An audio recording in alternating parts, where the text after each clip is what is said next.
आपको एक चीज़ बताई थी कि 5 जुलाई तक बस ये जो हमारा टाइम है, ये मजबूरी है कि इस टाइम पे रहेगा, लेकिन उसके बाद फिर टाइम होगा वो 10:15 बजे से लेकर 1:30 बजे तक मैं अवेलेबल हूँ। जो कोई 2 घंटे उसमें से जो आपको सूट करें वो आप मुझे बता दीजिएगा। हम उस टाइम पे क्लास रखेंगे, यानी कि 10:15 से लेके 1:30 बजे तक, 5 जुलाई के बाद। तो सिर्फ ये 1.5-2 वीक हैं जिसमें आपको ज़रा थोड़ी सी ये हिम्मत करनी। और मेरे बच्चे इंशाल्लाह कोशिश इसकी यही होगी, मैक्सिमम इसकी तैयारी बीलॉ सीलॉ की तरह क्लास में ही कर लेंगे। मैं चाह रहा हूँ कि आप कुछ चीज़ें जो जैसे मैं चाह रहा हूँ कि अभी बैठें चैप्टर नंबर 6 रिवाइज कर दें। मैं चाहता हूँ कि वो यहीं पे बैठ के रिवाइज करें उसको। पता नहीं खुद करते हैं कि नहीं। और यहाँ पे ये सारे का सारा मेरे बच्चे इन्हीं चीज़ों पे डिपेंड कर रहा होगा। जितना बार बार पढ़ेंगे, जितना याद होगा, उतनी आपके लिए आसानी होगी। ले बेटा, कल हमने कोई थोड़ा थोड़ा पढ़ना शुरू किया था, अगर आपको याद हो। हमने डिस्कस किया था कि सर, सबसे पहले आपको स्कोप ऑफ टैक्स के बारे में बताया गया था कि टैक्स क्या होता है, कि ये किसी भी इंसान की इनकम के ऊपर एक फाइनेंशियल चार्ज है जो इम्पोज किया जाता है गवर्नमेंट की तरफ से। लेकिन ये जारी बात है, ये हर एक इनकम पर चार्ज नहीं किया जाता, लेकिन उसी इनकम पर जो टैक्सेबल इनकम है। इसका मतलब क्या हुआ, हमने यहाँ पे कहा था कि कुछ सवाल हैं जो इस स्कोप ऑफ इनकम को जब हमने डिस्कस किया उस पर कुछ अराइज हुए। जैसे सवाल क्या था कि सर हमें पता होना चाहिए कि सर टैक्स ईयर क्या है, क्योंकि हर वक्त ये आपसे टैक्स लेने के नहीं खड़े होंगे, ना हर महीने 2 महीने के बाद, बल्कि हर साल आपने वो टैक्स पे करना है। लेकिन हर साल भी कौन सा होगा, टैक्स ईयर। ये वो ईयर नहीं होगा जो फाइनेंशियल या कैलेंडर ईयर जो हमने सोचा हुआ था। उसके बाद हमने डिस्कस किया था कि हमें पता होना चाहिए टैक्सेबल इनकम क्या है, हमें पता होना चाहिए पर्सन क्या है, और हमें पता होना चाहिए कि किन रेट्स और किन कवानीन के तहत हम ये टैक्स पे कर रहे हैं। तो इन्हीं सवालों के जवाब मेरे बच्चे आपके पूरे सिलेबस में आपको मिलने हैं। याद करें, कल हमने टैक्स ईयर को पढ़ना शुरू कर दिया था। हमने कहा कि जब हमने ये चलें, मुझे जल्दी करके बताइएगा ये कौन सा टैक्स ईयर है। अगर आपने पढ़ लिया था माशाल्लाह, सियाने बच्चे हो, मुझे बताना ये कौन सा टैक्स ईयर है।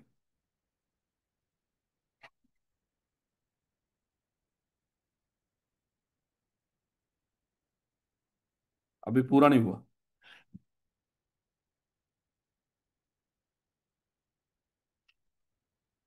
कैसे पता चला? पूरे 12 मंथ नहीं। 12 महीने थे, क्योंकि हमने डिस्कस किया था चाहे स्पेशल टैक्स ईयर हो चाहे नॉर्मल टैक्स ईयर हो, वो हमेशा 12 महीने के। तो इसका मतलब सर आपने तो यहाँ पे 3 महीने लिखे, तो 3 महीने तो सर ये ना तो नॉर्मल हो सकता है ना ही स्पेशल हो सकता है। तो यार ट्रांजिशनल ही हो सकता है, अगरचे ये ट्रांजिशन हमेशा कब निकलेगा, अगर हम नॉर्मल से स्पेशल या स्पेशल से नॉर्मल या स्पेशल से स्पेशल कुछ इस तरह कर रहे हो, फिर ये ट्रांजिशन टैक्स निकलेगा। लेकिन निशानी तो पता होनी चाहिए ना कि सर जो 12 महीने का नहीं, वो ना तो नॉर्मल है ना ही स्पेशल है। खैर उसके बाद याद करें, कल हमने 3 तरह के टैक्स ईयर डिस्कस किए थे। एक हमने डिस्कस किया था नॉर्मल टैक्स ईयर है। नॉर्मल टैक्स ईयर की निशानी क्या है, वो हमेशा ही क्या होगा, कब खत्म होगा, कब शुरू होगा, 1 जुलाई से, बाय डिफॉल्ट 1 जुलाई से। जो 30 जून है, ये हमारा क्या है, ये हमारा नॉर्मल टैक्स है। उसके बाद हमने डिस्कस किया था एक हमारा स्पेशल टैक्स ईयर भी होता है। नॉर्मल के अलावा कोई भी 12 महीने जिसके लिए आप अपनी रिटर्न जमा करवाते होंगे, तो वो हमारा क्या होगा, स्पेशल। लेकिन मेरे बच्चे उसमें रौला ये था, स्पेशल टैक्स ईयर को डिनोट कैसे करेंगे। हमने कहा था कि हम देखेंगे स्पेशल टैक्स ईयर कब एंड हो रहा है, उसके एंड के बाद किस साल में 30 जून आ रहा है, किस कैलेंडर ईयर में 30 जून आ रहा है। जैसे मैंने आपको कहा था, मान लो कि हमारा स्पेशल टैक्स ईयर है, ये एंड हो रहा है मेरे बच्चे 31 मार्च 2021 में। मुझे बताएं इसको कैसे डिनोट करें। टैक्स ईयर 2000, देख लेना, ये मैंने मार्च बोला ना, सही जा रहे हैं। अच्छा अज्यूम कर लो हमारा टैक्स ईयर एंड हुआ है 30 सितंबर 2024 को। हमारा टैक्स ईयर एंड हुआ है 30 जून 2025 को। है, ये तो नॉर्मल है ना सर, ये तो इसी से डिनोट करेंगे। चलें, और उसका भी पता ना ट्रांजिशन टैक्स ईयर कैसे डिनोट करते हैं, सेम यही। हम देखेंगे ट्रांजिशन टैक्स ईयर कब एंड हो रहा है, उसके बाद 30 जून कब आ रहा है, जिस साल में भी आ रहा होगा उससे डिनोट करेंगे। आप मेरा ख्याल है कल थे, और इसको फिर कल वाला लेक्चर लाजमी अटेंड कर लीजिएगा, क्योंकि फास्ट टैग में आपको पता है सारी चीज़ें रिपीट करना थोड़ी सी दिक्कत होगी उसमें। ले बेटा, आज आगे बढ़ते हैं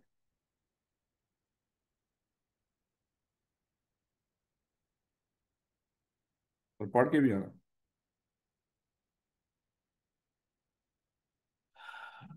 ले बेटा, ये थोड़ी थोड़ी जरा चीज़ें जरा देखिएगा। डेफिनेशंस आपको उसमें दे रखी हैं। कंप्यूटेशन ऑफ इनकम पढ़ने जा रहे हैं। लेकिन फिलहाल उससे पहले ये छोटी छोटी डेफिनेशंस हैं मेरे, ये बड़ी इंपॉर्टेंट है, क्योंकि जब हम चैप्टर 4 पढ़ रहे हैं कुछ बेसिक्स बनाने के लिए, इसमें बेसिक्स हैं। तो उसके बाद हम हेड्स शुरू करेंगे, क्योंकि हेड्स तभी हम कर सकते हैं जब तक हमने ये, हमें पता ही ना हो कि टैक्स ईयर क्या होता है, हमें पता ही ना हो रेजिडेंट क्या होता है, हमें पता ही ना हो प्राइवेट पब्लिक कंपनी क्या होती है, तो मेरे बच्चे पढ़ते रहेंगे उसका कोई फायदा नहीं होगा। इसलिए मेरे बच्चे हमारी कोशिश ये थी कि शुरू में जो इंपॉर्टेंट डेफिनेशन है वो अभी कर लें, उसके बाद हम अपने हेड्स को पढ़ना शुरू कर देंगे, ताकि उसके में कोई भी ऐसी टर्म ना हो जो पहले आपने पढ़ी ना हो। खैर, ले बड़ा तो देखिएगा डेफिनेशन कहता है, the definition of term income. Income किसको कहते हैं? इनकम की डेफिनेशन मेरे बच्चे ये नीचे दे रखी है। इनकम का मतलब क्या है? Any amount chargeable tax under the income tax ordinance 2001। यानी कि आज के बाद अगर कोई बंदा आपसे पूछ लेना, अच्छा बताओ, देखो हम टैक्सेबल इनकम की बात नहीं कर रहे अभी, अभी वो आपको जस्ट इनकम की बात कर रहे हैं। कहता है इनकम किसको कहेंगे? यहाँ पे जो लफ्ज बोल रखा है कि ऊपर के अल्फाज भी पढ़ लो अपने, क्योंकि मेरी आदत है, बस मैं समझ रहा हूँ पता नहीं कोई चीज़ इंपॉर्टेंट ना रह जाए उसके अंदर, हालांकि ये किसी काम की नहीं, आपने ये याद करनी है। The definition of term income use the words include therefore, it is inclusive. अच्छा बात करते हैं ना, कुछ जगहों पे डेफिनेशन के साथ लिखा होता है कि जैसे इनकम, इनकम मीन्स, अगर वो इनकम की डेफिनेशन दे रहा और उसको कह रहा है इनकम इंक्लूड्स, इन दोनों अल्फाजों में फर्क होता है। मीन्स का मतलब होता है जो मैं यहाँ पे आपको चीजें बता रहा हूँ ना यही है, अपने दिमाग में कुछ और ना सोचना, जो चीज यहाँ पे मैं नीचे बता रहा हूँ इन्हीं को आपने इसकी डेफिनेशन, इस डेफिनेशन में शामिल रखना है आपने। लेकिन जहाँ पे लफ्ज इंक्लूड आ रही ना, वो ये सब तरह थोड़ी सी ब्रॉडर टर्म होती है, वो कहते हैं जो आपके दिमाग में चीजें आ रही है ना वो भी है, लेकिन इसमें ये भी शामिल है। तो इंक्लूड की डेफिनेशन थोड़ी सी ब्रॉडर होती है। मीन्स का मतलब जिस तरह मैंने यहाँ पे बता रहा हूँ उसी तरह वही चीजें होंगी जो यहाँ पे आपको एक्सप्लेन कर दी गई हैं।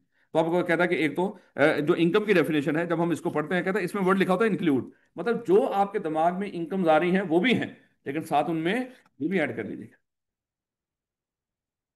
कहता है, an inclusive definition is that which is not only extend to those things which are included in it, but also cover all such things with the term signifies according to the its general and natural meaning। यानी कि जो general meaning आपके दिमाग में आते हैं income के, जो नेचुरल मीनिंग है, कहता है उसके लिहाज से वो भी इनकम्स में शामिल होंगी, लेकिन खास तौर पे फिर आपने इसमें क्या ऐड कर लेनी है ये वाले। खैर ये बातें सिर्फ पढ़ के गोली मारो, ये मेरे इनकम किसको कहते हैं। कहता है कि इनकम का मतलब क्या होगा यहाँ पे हमारे इनकम टैक्स ऑर्डिनेंस में, any amount chargeable tax under the income tax ordinance 2001। और इसमें कौन कौन सी इनकम होगी अभी हम डिस्कस करेंगे। इसमें वो 5 तरह की इनकम्स होंगी मेरे बच्चे। हमारी सैलरी भी होगी, हमारी इनकम फ्रॉम बिजनेस भी होगी, कैपिटल गेन भी होगा, इनकम फ्रॉम प्रॉपर्टी भी होगी, अदर सोर्स भी होगी। कहता है एक तो यहाँ पे वो इनकम है, इसमें शामिल कर लो अपने दिमाग में, जो इनकम टैक्स ऑर्डिनेंस 2001 के अंदर इनकम दी हुई। उसके अलावा कहता है इसमें कुछ और भी है, कहता है any amount subject to collection and deduction of tax under final tax. अच्छा इसी चैप्टर 4 के अंदर भी कुछ टैक्स रजीम भी दी हुई है।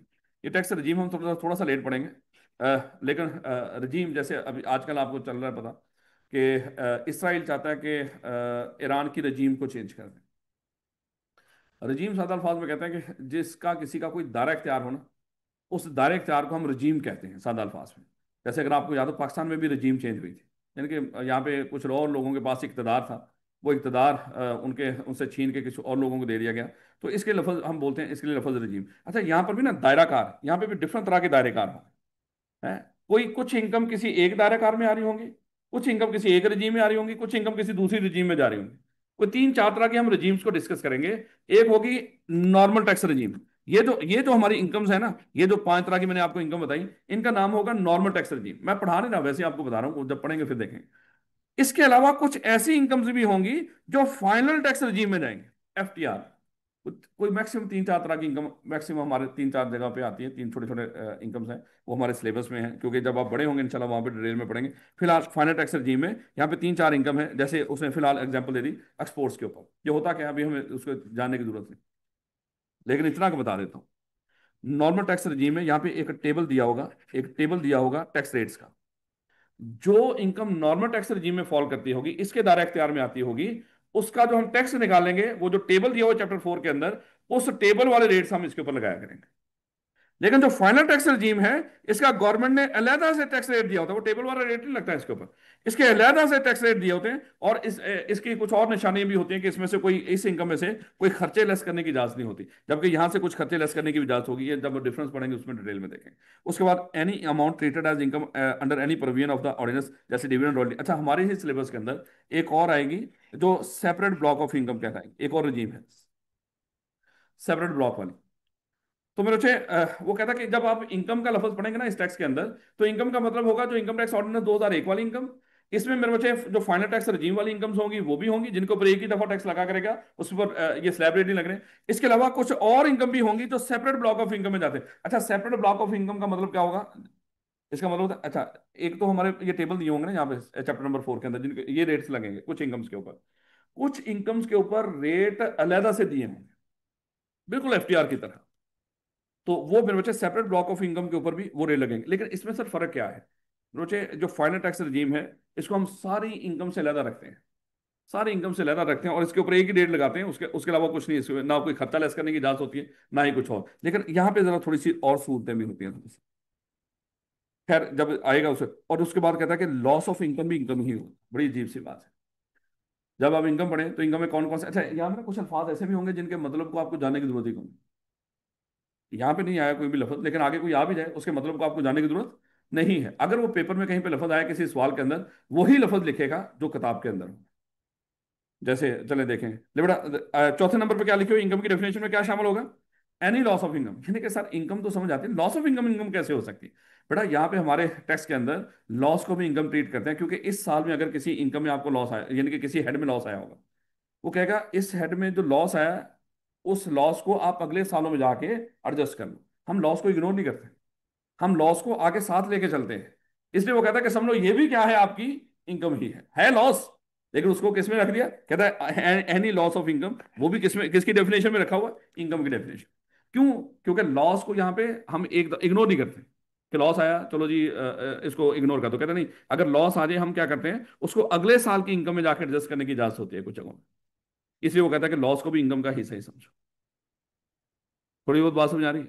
अच्छा इसमें कोई पेपर में पूछने पाछने वाली बात नहीं, बस जरा थोड़ा सा इसको पढ़ लीजिएगा कि कहीं पे लफ्ज इनकम आ जाए तो इनकम कौन सी होगी, जो इनकम टैक्स ऑर्डिनेंस 2001 में दे रखी है, जो यहाँ पे फाइनल टैक्स रजीम वाली इनकम होगी, जो सेपरेट ब्लॉक ऑफ इनकम वाली इनकम्स होगी, और उसके बाद जो लॉसेस होते हैं वो भी इनकम होती है इन हेड्स में कहीं पे।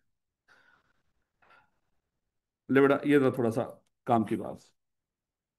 कहता है कि टैक्स किसको कहते हैं, कहता है कि टैक्स मीन्स, मैंने आपको बताया था ना, ये हम अपनी खुशी से नहीं देते, यहाँ पे क्या किया जाता है, इम्पोज किया जाता है। तो tax means any tax impose under chapter 2, charge of tax and includes. अच्छा टैक्स किसको कहते हैं, कहता है कि वो जो टैक्स जो इम्पोज किया जाता है under chapter 2 charge of tax and includes. यानी कि एक तो वो रेट शेट जो दे रखे हैं ना, उसके मुताबिक जो टैक्स हमारे ऊपर लगाया जाता है, इसके अलावा टैक्स में कुछ और चीजें भी शामिल होती हैं। ये इसको ये कह लें, एक तो वो जो रेट्स हैं, जिन रेट्स के मुताबिक हम टैक्स देंगे, एक तो वो टैक्स है। इसके अलावा इस टैक्स के अंदर कुछ और अमाउंट्स भी शामिल होते हैं। जैसे अगर अज्यूम कर लो कि आपने इस साल टैक्स को छुपाया है, आपने सारी इनकम आपने डिस्क्लोज नहीं की, और जितना टैक्स बनता था वो पे नहीं किया, और टैक्स वालों ने अगर आपके ऊपर कोई पेनल्टी लगाई है, वो पेनल्टी भी टैक्स ही समझो। यानी कि टैक्स की डेफिनेशन में सिर्फ वो टैक्स नहीं आता जो हमारी इनकम के ऊपर टैक्स रेट लगा के हम टैक्स निकालते हैं। मान लो कि मेरी इस साल की जो सैलरी इनकम है वो है 1 लाख रुपए, वैसे समझाने के लिए बात कर रहा हूँ। इसके ऊपर जो 10% टैक्स वो बन गया 10,000।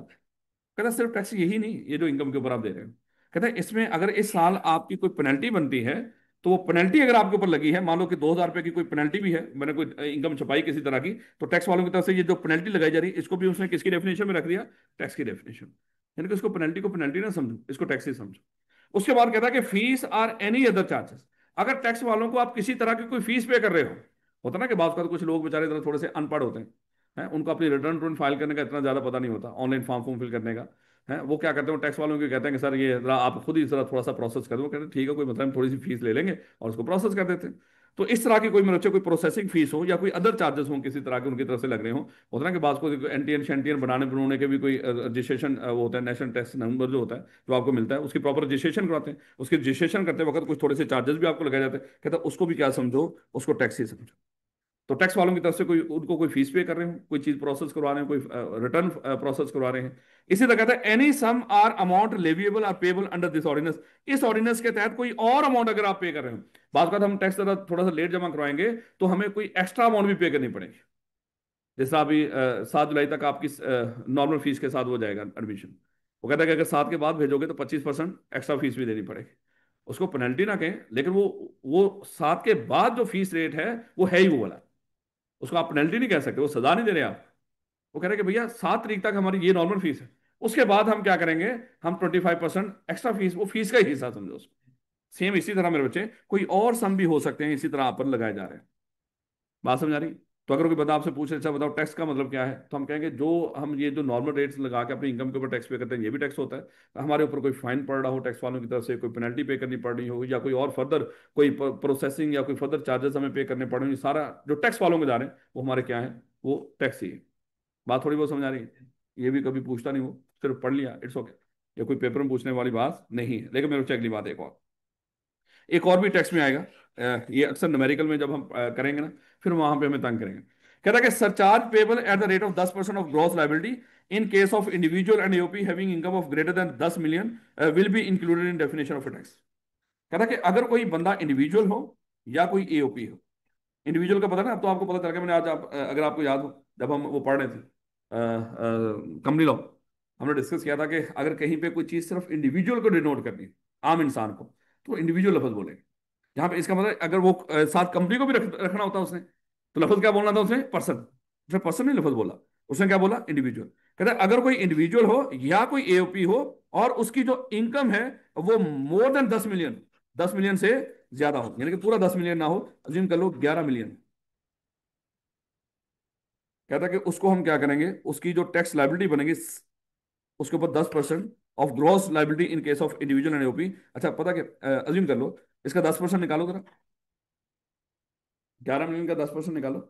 वैसे ही समझाने के लिए बात कर रहा हूँ, ये टैक्स रेट है, अज्यूम कर लो 10% टैक्स रेट। ये भी समझाने के लिए बात कर रहा हूँ। ये लाइन यहाँ पे लिखी हुई है, लेकिन ये सीधी इसके बाद कहाँ पे आनी है? न्यूमेरिकल में। ये लाइन यहाँ पे लिखी है, इसके बाद सीधी कहीं और इसकी कोई एक्सप्लेनेशन नहीं, कुछ नहीं बताएगा, ये सीधा आपको जाके मिलेगा जब हम इसका न्यूमेरिकल सॉल्व करेंगे। ये कितना आया इसका 10%? 1,10,000। कहता है कि जो आपकी टैक्स लाइबिलिटी बनेगी, ग्रॉस टैक्स लाइबिलिटी बनेगी, उसका मजीद 10%। मान लो कि ये तो हम हमारी इनकम का टैक्स बना ना, इसके ऊपर ये जो हमारा टैक्स निकाला है इसका मजीद 10% लो।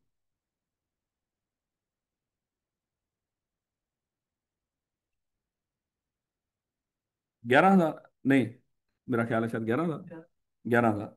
तो ये जो 11,000 है, ये जो सरचार्ज है, ये भी कहता है कि आप इसको भी क्या समझो? टैक्स ही समझो। कहना क्या चाह रहा है? कहता है अगर किसी इंडिविजुअल या एओपी की जो इनकम है उसकी वो 10 मिलियन से एक्सीड कर दे, बहुत कमा रहा है भैया ये बंदा, तो जिसकी टैक्स लाइबिलिटी बनेगी ना, उस टैक्स लाइबिलिटी के ऊपर 10% ये हमें मजीद एक्स्ट्रा टैक्स पे करेगा। जब जो टैक्स लाइबिलिटी निकलेगी, जब ये कैलकुलेट करेंगे कैसे निकालेंगे वो सारा आगे जाके डिस्कस करेंगे। फिलहाल मैं कह रहा हूँ इसको, ये जैसे एक लफ्ज आखिर में नोट किया हुआ, ये थोड़ा सा बाद में ऐड हुआ है, ये एक दो अटेम्प्ट पहले ये ऐड किया। जो आपको पता है हर बजट में कुछ ना कुछ नई चीज़ ले आते हैं टैक्स लेने के लिए। फिर उन्होंने बताया हुआ कि हर वो बंदा जिसकी इनकम, इसका मतलब जब हम इंडिविजुअल का न्यूमेरिकल करेंगे, अगर उस बंदे की इनकम आई 10 मिलियन से ज्यादा, तो आपके दिमाग में फौरन से एक और बात याद आनी जानी चाहिए कि भाई अगर इसकी इनकम 10 मिलियन से ज्यादा है तो जो इसकी टैक्स लाइबिलिटी बनेगी उसका 10% मजीद टैक्स देना पड़ेगा मुझे। बात समझ आ रही है? ये सरचार्ज लगाया उन्होंने, सरचार्ज का वो कहते हैं जो मर्जी है, ये हमारा दिल कर रहा है, बस पैसों की जरूरत है। ये ना समझना इसका मतलब क्या है। तो ये मेरे बच्चे कहीं नहीं मिलेगा आपको लिखा हुआ, बस आपने, मैं रिक्वेस्ट करूंगा इसको याद रखने की कोशिश कीजिएगा। जब न्यूमेरिकल आएगा तो फिर मैं उस वक्त एक्सपेक्ट करूंगा, तो शायद आप मुझे बता देंगे। तो बेटा ये जितनी बातें आपने अभी तक पढ़ी हैं, ये बस उसको रीड कर लीजिएगा। उसकी डेफिनेशन वुफिनेशन ऐसा कुछ नहीं पूछता वो आपसे, ना ही इनमें कोई चीज़ पूछने वाली है, बस अच्छी तरीके से रीड करने वाली है। तो बेटा हेड्स ऑफ इनकम हमारे सिलेबस के अंदर मैंने आपको बताया था चैप्टर नंबर 4 से लेके चैप्टर नंबर 16 तक, मेरे बच्चे जो हमने कवर करता है चैप्टर नंबर 4 से लेकर चैप्टर नंबर 16 तक, मेरे बच्चे वो हमारे 5 हेड्स ऑफ इनकम हों जो सारे हमने पढ़ने हैं। इन 5 हेड्स ऑफ इनकम की हम इनकम को इकट्ठा किया करेंगे, इसके ऊपर रेट लगाया करेंगे और उससे हम अपनी टैक्स लाइबिलिटी निकाला करेंगे। ये 5 हेड्स ऑफ इनकम क्या है? किसी भी इंसान की, टैक्स वालों के नजदीक उसको लग रहा है, टैक्स वालों को, कोई भी इंसान हो, कोई भी इंसान हो, शायद वो 5 ऐसी जगह हैं जहां से वो इनकम कमा सकता है। वो कह रहा है या तो आप कहीं पे नौकरी कर रहे होंगे, आपको सैलरी मिल रही हो, मान लो ये बंदा है मिस्टर ए, इसको 1 लाख रुपया सैलरी मिली है साल में अज्यूम करो। या वो सोच रहे हैं कि टैक्स वाले, ये मिस्टर ए कहीं पे हो सकता है कोई अपना छोटा मोटा कारोबार भी करता हो, तो बिजनेस से इसने क्या कर लिया, इस साल में हो सकता है इसने 3 लाख रुपया वहां से कमा लिया हो।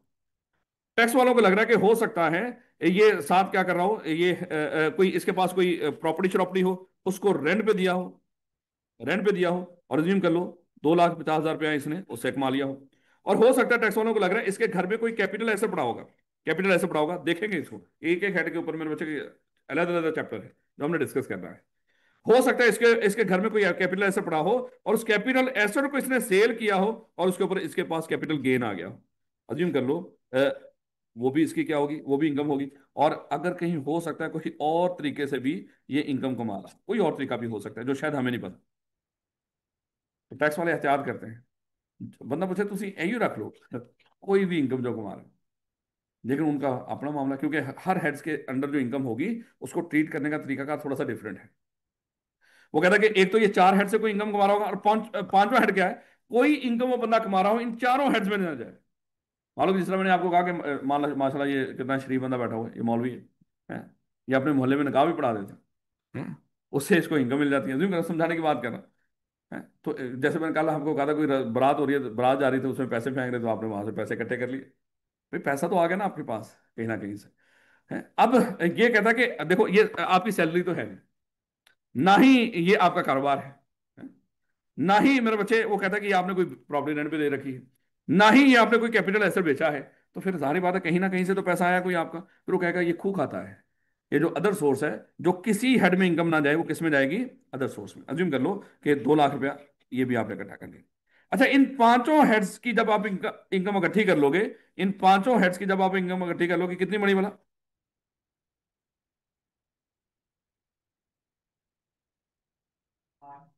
अच्छा, इस क्लास में बिलो सिलो से हटके जरा थोड़ा सा आपके पास कैलकुलेटर भी होना चाहिए और एक रजिस्टर भी होना चाहिए। बिलो सिलो का जो भी लिखना हो सारा किताब है, इसकी भी जो छोटे मोटे बातें लिखनी हो सारी किताब के ऊपर लिख। लेकिन फिर भी कितना बना? 8 लाख अज्यूम करो। सही है या गलत है? आप पे पूरा भरोसा है मुझे। लबड़ा चलो कोई मसला नहीं, कोई मसला नहीं, कोई गलत हो भी गया कोई मसला नहीं।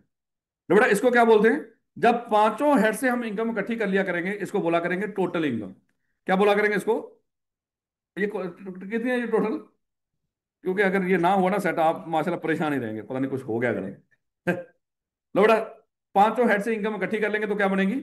Total income. अच्छा मेरे बच्चे, हमारा जो टैक्स रेट लगा करेगा ना, वो लगा करेगा टैक्सेबल इनकम के ऊपर। ये याद रखना है, जरा दोबारा मैं आपको बता रहा हूँ। जो हम टैक्स रेट लगाया करेंगे ना, टैक्स रेट देखेंगे कैसे लगाएंगे, वो टैक्स रेट लगाया करेंगे हम टैक्सेबल इनकम के ऊपर। अब ये वाली जो इनकम हमने निकाली, ये कौन सी निकाली है? Total income. इसका मतलब क्या हुआ? ये टैक्सेबल इनकम नहीं है, इसमें अभी कुछ ना कुछ और भी होगा, जिसको हमने किस में कन्वर्ट करना है? टैक्सेबल इनकम में। फिर आगे हमारे इसी चैप्टर 4 के अंदर, कल इंशाल्लाह कल मैं आपको बता दूंगा, 4 छोटी छोटी चीजें हैं, उसमें एक जक़ात भी है। इनको हम ओवरऑल लफ्ज, इन चारों को लफ्ज फिलहाल जब कल पढ़ेंगे मैं आपको बता दूंगा। इनके लफ्ज बोलते हैं डिडक्टेबल अलाउंस। क्या लफ्ज बोलते हैं? Deductible allowance. क्या लफ्ज है? डिडक्टेबल। इसको डिडक्शन नहीं बोलना हमें। क्या लफ्ज बोलेंगे? Deductible allowance. ये मेरे बच्चे क्या होगा? इसमें 4 तरह की चीजें हैं कि ज़कात भी होगा, कुछ बच्चों की तालीम पे खर्चा कर रहे होंगे, कुछ वर्कर वेलफेयर फंड वाला होता है, कुछ वर्कर पार्टिसिपेशन प्रॉफिट फंड होगा। इस तरह के कुछ 4 तरह की चीजें हैं, ये कल हम डिस्कस करेंगे। वो अगर आपने कोई खर्चा किया हो, उसको आपको लेस करने की इजाजत होगी। मान लो 50,000 का हमने वो खर्चा किया हो, ज़कात दी हुई है, assume करो। ये जो इनकम आएगी 8,50,000, इस इनकम का नाम हुआ करेगा, ये हमारी क्या है? Taxable income. इसका नाम क्या हुआ करेगा? Taxable income. लो बेटा जरा दोबारा देखिए, हम टैक्स पढ़ने जा रहे हैं। हमारे यहाँ पे जो टैक्स होगा वो 5 हेड्स की इनकम हम इकट्ठी किया करेंगे। जब पांचों हेड्स की इनकम इकट्ठी कर लिया करेंगे, तो हमारी कौन सी इनकम आया करेगी? Total income. जब टोटल इनकम आ गई, लेकिन इसके ऊपर हमने टैक्स रेट नहीं लगाना। मान लो कि हम, मेरे ऊपर जो टैक्स रेट बनता है वो बनता है 7%, अज्यूम कर लो। वो जो 7% है, मैं ये से 9 लाख रुपए पे नहीं लगाऊंगा। वो कहता है कि जिसके ऊपर आपने टैक्स लगाना है वो आपकी कौन सी इनकम होनी चाहिए? Taxable income. कहता है लेकिन फिलहाल तो अभी आपने टोटल इनकम निकाली, अभी टैक्सेबल तो नहीं है ये। इसका मतलब क्या हुआ? टैक्सेबल टोटल इनकम में से एक और चीज लेस करने की आपको इजाजत है, उसका नाम क्या होगा? Deductible allowance. और डिडक्टेबल अलाउंस जब हम करें, लेस करेंगे, तो मेरे बच्चे हमारा क्या आएगा? Taxable income. इसके ऊपर हम क्या किया करेंगे? टैक्स रेट लगा के लायबिलिटी निकाला करेंगे। फिलहाल सिर्फ एक चीज, चंद एक चीज मैंने आपको बतानी है मेरे बच्चे। हर हेड में से ना, जब आप कुछ कमाएंगे उस हेड में कुछ खर्चा भी हो। हर हेड में जब आप कुछ कमाएंगे उसमें कुछ खर्चा भी हो। अज्यूम कर लो, आपकी जो सैलरी है वो आपने कमाई 4 लाख रुपए की। क्या सैलरी इस 4 लाख की कमाने के ऊपर कुछ खर्चा भी हो सकता है? हो सकता है, आने जाने का ये वो। टैक्स वाले कहते हैं आप जितना मर्जी खर्चा करो, हमें कोई परवाह नहीं, सैलरी में से कोई भी खर्चा अलाउ नहीं होता। यानी कि सैलरी जितनी बनेगी उसमें, अच्छा, जिस हेड में से जो खर्चा अलाउ होगा उसका नाम होगा डिडक्शन। जिस पर्टिकुलर हेड में जो खर्चा आपको लेस करने की इजाजत होगी इनकम में से, उसका नाम क्या होगा? डिडक्शन। कहता है सैलरी में से किसी तरह की डिडक्शन अलाउ नहीं है। अच्छा एक चीज और देखिएगा, अगर आपने 10 लाख रुपया कमाया है और 10% आपका टैक्स बनता, तो 10 लाख के ऊपर 10% लगाएं तो कितना आपको पे करना पड़ेगा? 1 लाख रुपया टैक्स वाला। लेकिन अगर टैक्स वाले आपको ये कहें कि ऐसा करें, 10 लाख रुपया कमाने में अगर आपका कुछ खर्चा हुआ है, मैंने कहा कि सर हुआ है। कहते कितना हुआ है? मैंने कहा कि सर 5 लाख हुआ है। वो कहते हैं कि ऐसा अगर 5 लाख रुपए इस 10 लाख में से कम कर लो, उसके बाद जो अमाउंट बचे उसके ऊपर मुझे टैक्स दे दो। टैक्स वाले ये कह रहे हैं। अब मेरे बच्चे मुझे एक चीज बताओ, टैक्स वालों ने आपका फायदा किया या नुकसान किया है? ये जो डिडक्शन आपको लेस करने की इजाजत देती है, खर्चा लेस करने की इजाजत देती है, ये आपका फायदा किया है या नुकसान किया है? आपका फायदा किया। अब मेरे बच्चे, ये चीज आपने दिमाग में रखनी है, जब किसी पर्टिकुलर हेड में से कोई खर्चे आपको लेस करने की इजाजत होगी, वो आपका फायदा होंगे। तो टैक्स वालों ने कुछ जगहों पे आपको कुछ खर्चे लेस करने की भी इजाजत दी है, यानी कि आपको कुछ फायदे भी दिए हुए हैं। क्या इस इनकम को कमाने में जो आपके खर्चे हुए हैं उसको क्या कर लो, लेस कर लो। जब बेटा अज्यूम कर लें आपने सैलरी कमाई, सैलरी में से वो कहता है कि हम कोई खर्चा लेस करने की इजाजत ही नहीं देंगे, तो सैलरी जितनी बनेगी वो सारी की सारी क्या होगी, वो टैक्सेबल ही होगी, अज्यूम कर। उसके बाद वो कहता है कि अगर आपने कोई इनकम फ्रॉम बिजनेस कमाई है, हमने कहा कि सर बिल्कुल कमाई है। उसने कहा कितनी कमाई है? हमने कहा कि सर हमने इनकम फ्रॉम बिजनेस कमाई है 8 लाख रुपया। कहता क्या इनकम फ्रॉम बिजनेस कमाने पे कुछ खर्चा भी हुआ है? हमने कहा कि हाँ बिल्कुल कुछ खर्चा हुआ है, कुछ खर्चा हुआ है। हमने कहा कि 4 लाख हमारा खर्चा भी हुआ है। क्या इसको क्या कर लो, लेस कर लो। इसका मतलब इनकम फ्रॉम बिजनेस कितनी आएगी, 4 लाख रुपए। इसी तरह वो कहेगा हमने हमने इनकम फ्रॉम प्रॉपर्टी भी कमाई है सर। कितनी कमाई है जी?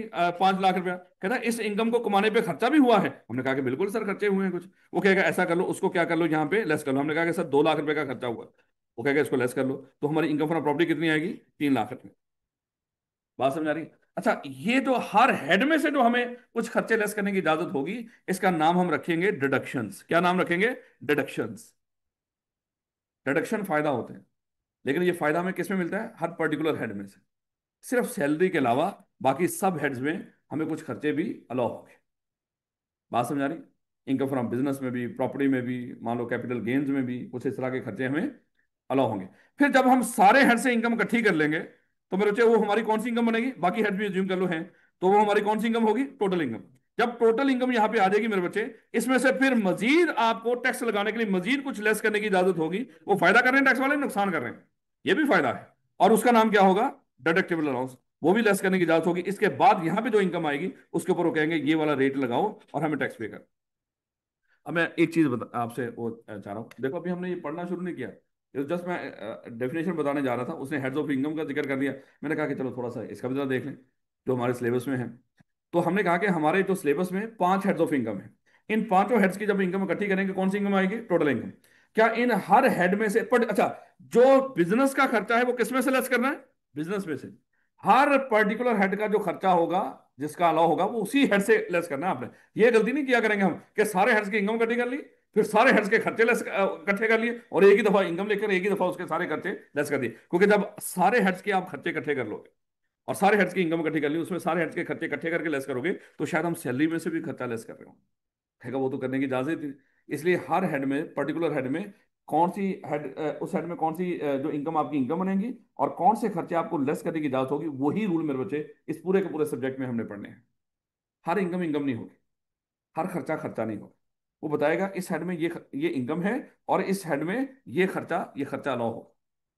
बात समझ आ रही है थोड़ी बहुत? तो ये मेरे बच्चे वैसे ही एक लफ्ज आ गया, हेड्स ऑफ इनकम क्या होता है, मैंने कहा कि थोड़ा सा आपको बता दूं। ये देखिएगा मेरे बच्चों, कहते for the purpose of the imposition of tax and the computation of total income. जब लफ्ज टोटल इनकम आए तो मेरे बच्चों के दिमाग में क्या आना चाहिए, सारे हेड से जब हम इनकम इकट्ठी कर लें, हर हेड की रेलिवेंट डिडक्शंस को लेस करने के बाद उसको क्या कहते हैं, total income. All income shall be classified under the following heads, यानी कि जितनी हमारी जो टोटल इनकम होगी वो इन 5 हेड्स में क्लासिफाई कर देंगे, इन 5 हेड्स में इकट्ठी कर देंगे। कौन कौन से हेड्स हैं मेरे बच्चे, सैलरी है, इनकम फ्रॉम प्रॉपर्टी है, इनकम फ्रॉम बिजनेस होगा, कैपिटल गेन होगा, इनकम फ्रॉम अदर सोर्स। तो मेरे बच्चे वही बात कि इंशाल्लाह एक एक करके इसको डिस्कस करेंगे। ये छोटी सी बात देखिए, the income of person under head of income for a tax year shall be the total of the amounts derived by the person in that tax year that are chargeable tax under the head as reduced by the total deductions। अब इसको देखो, इसकी बात समझ आई कुछ? हमारी इस साल में इनकम फ्रॉम बिजनेस कितनी थी, अज्यूम कर लो 6 लाख रुपए। लेकिन मेरे बच्चे इस 6 लाख रुपए को कमाने में 3 लाख रुपया 3,50,000 मेरा खर्चा भी हुआ है। इसका नाम क्या है, डिडक्शन। यानी कि जब आप किसी हेड में से भी इनकम निकाल रहे होंगे तो उसकी रेलिवेंट डिडक्शन जो होगी वो लेस करके जो रिमेनिंग रह जाएगी वो हमारी क्या होगी, वो इनकम होगी। उसको टोटल इनकम का हिस्सा बनाना। तो यही बात मेरे बच्चे उसने यहाँ पे लिखकर बताई गई।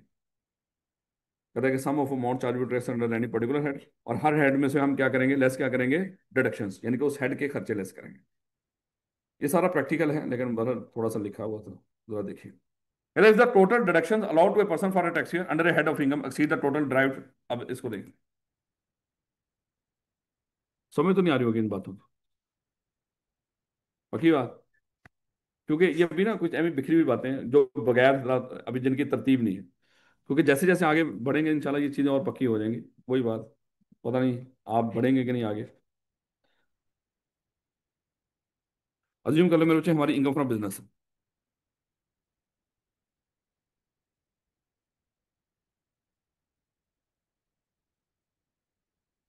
इस साल में जो हम इनकम फ्रॉम बिजनेस हमने कमाई वो कमाई 2 लाख रुपए की। मान लो हमारा अभी बिजनेस स्टार्ट ही है।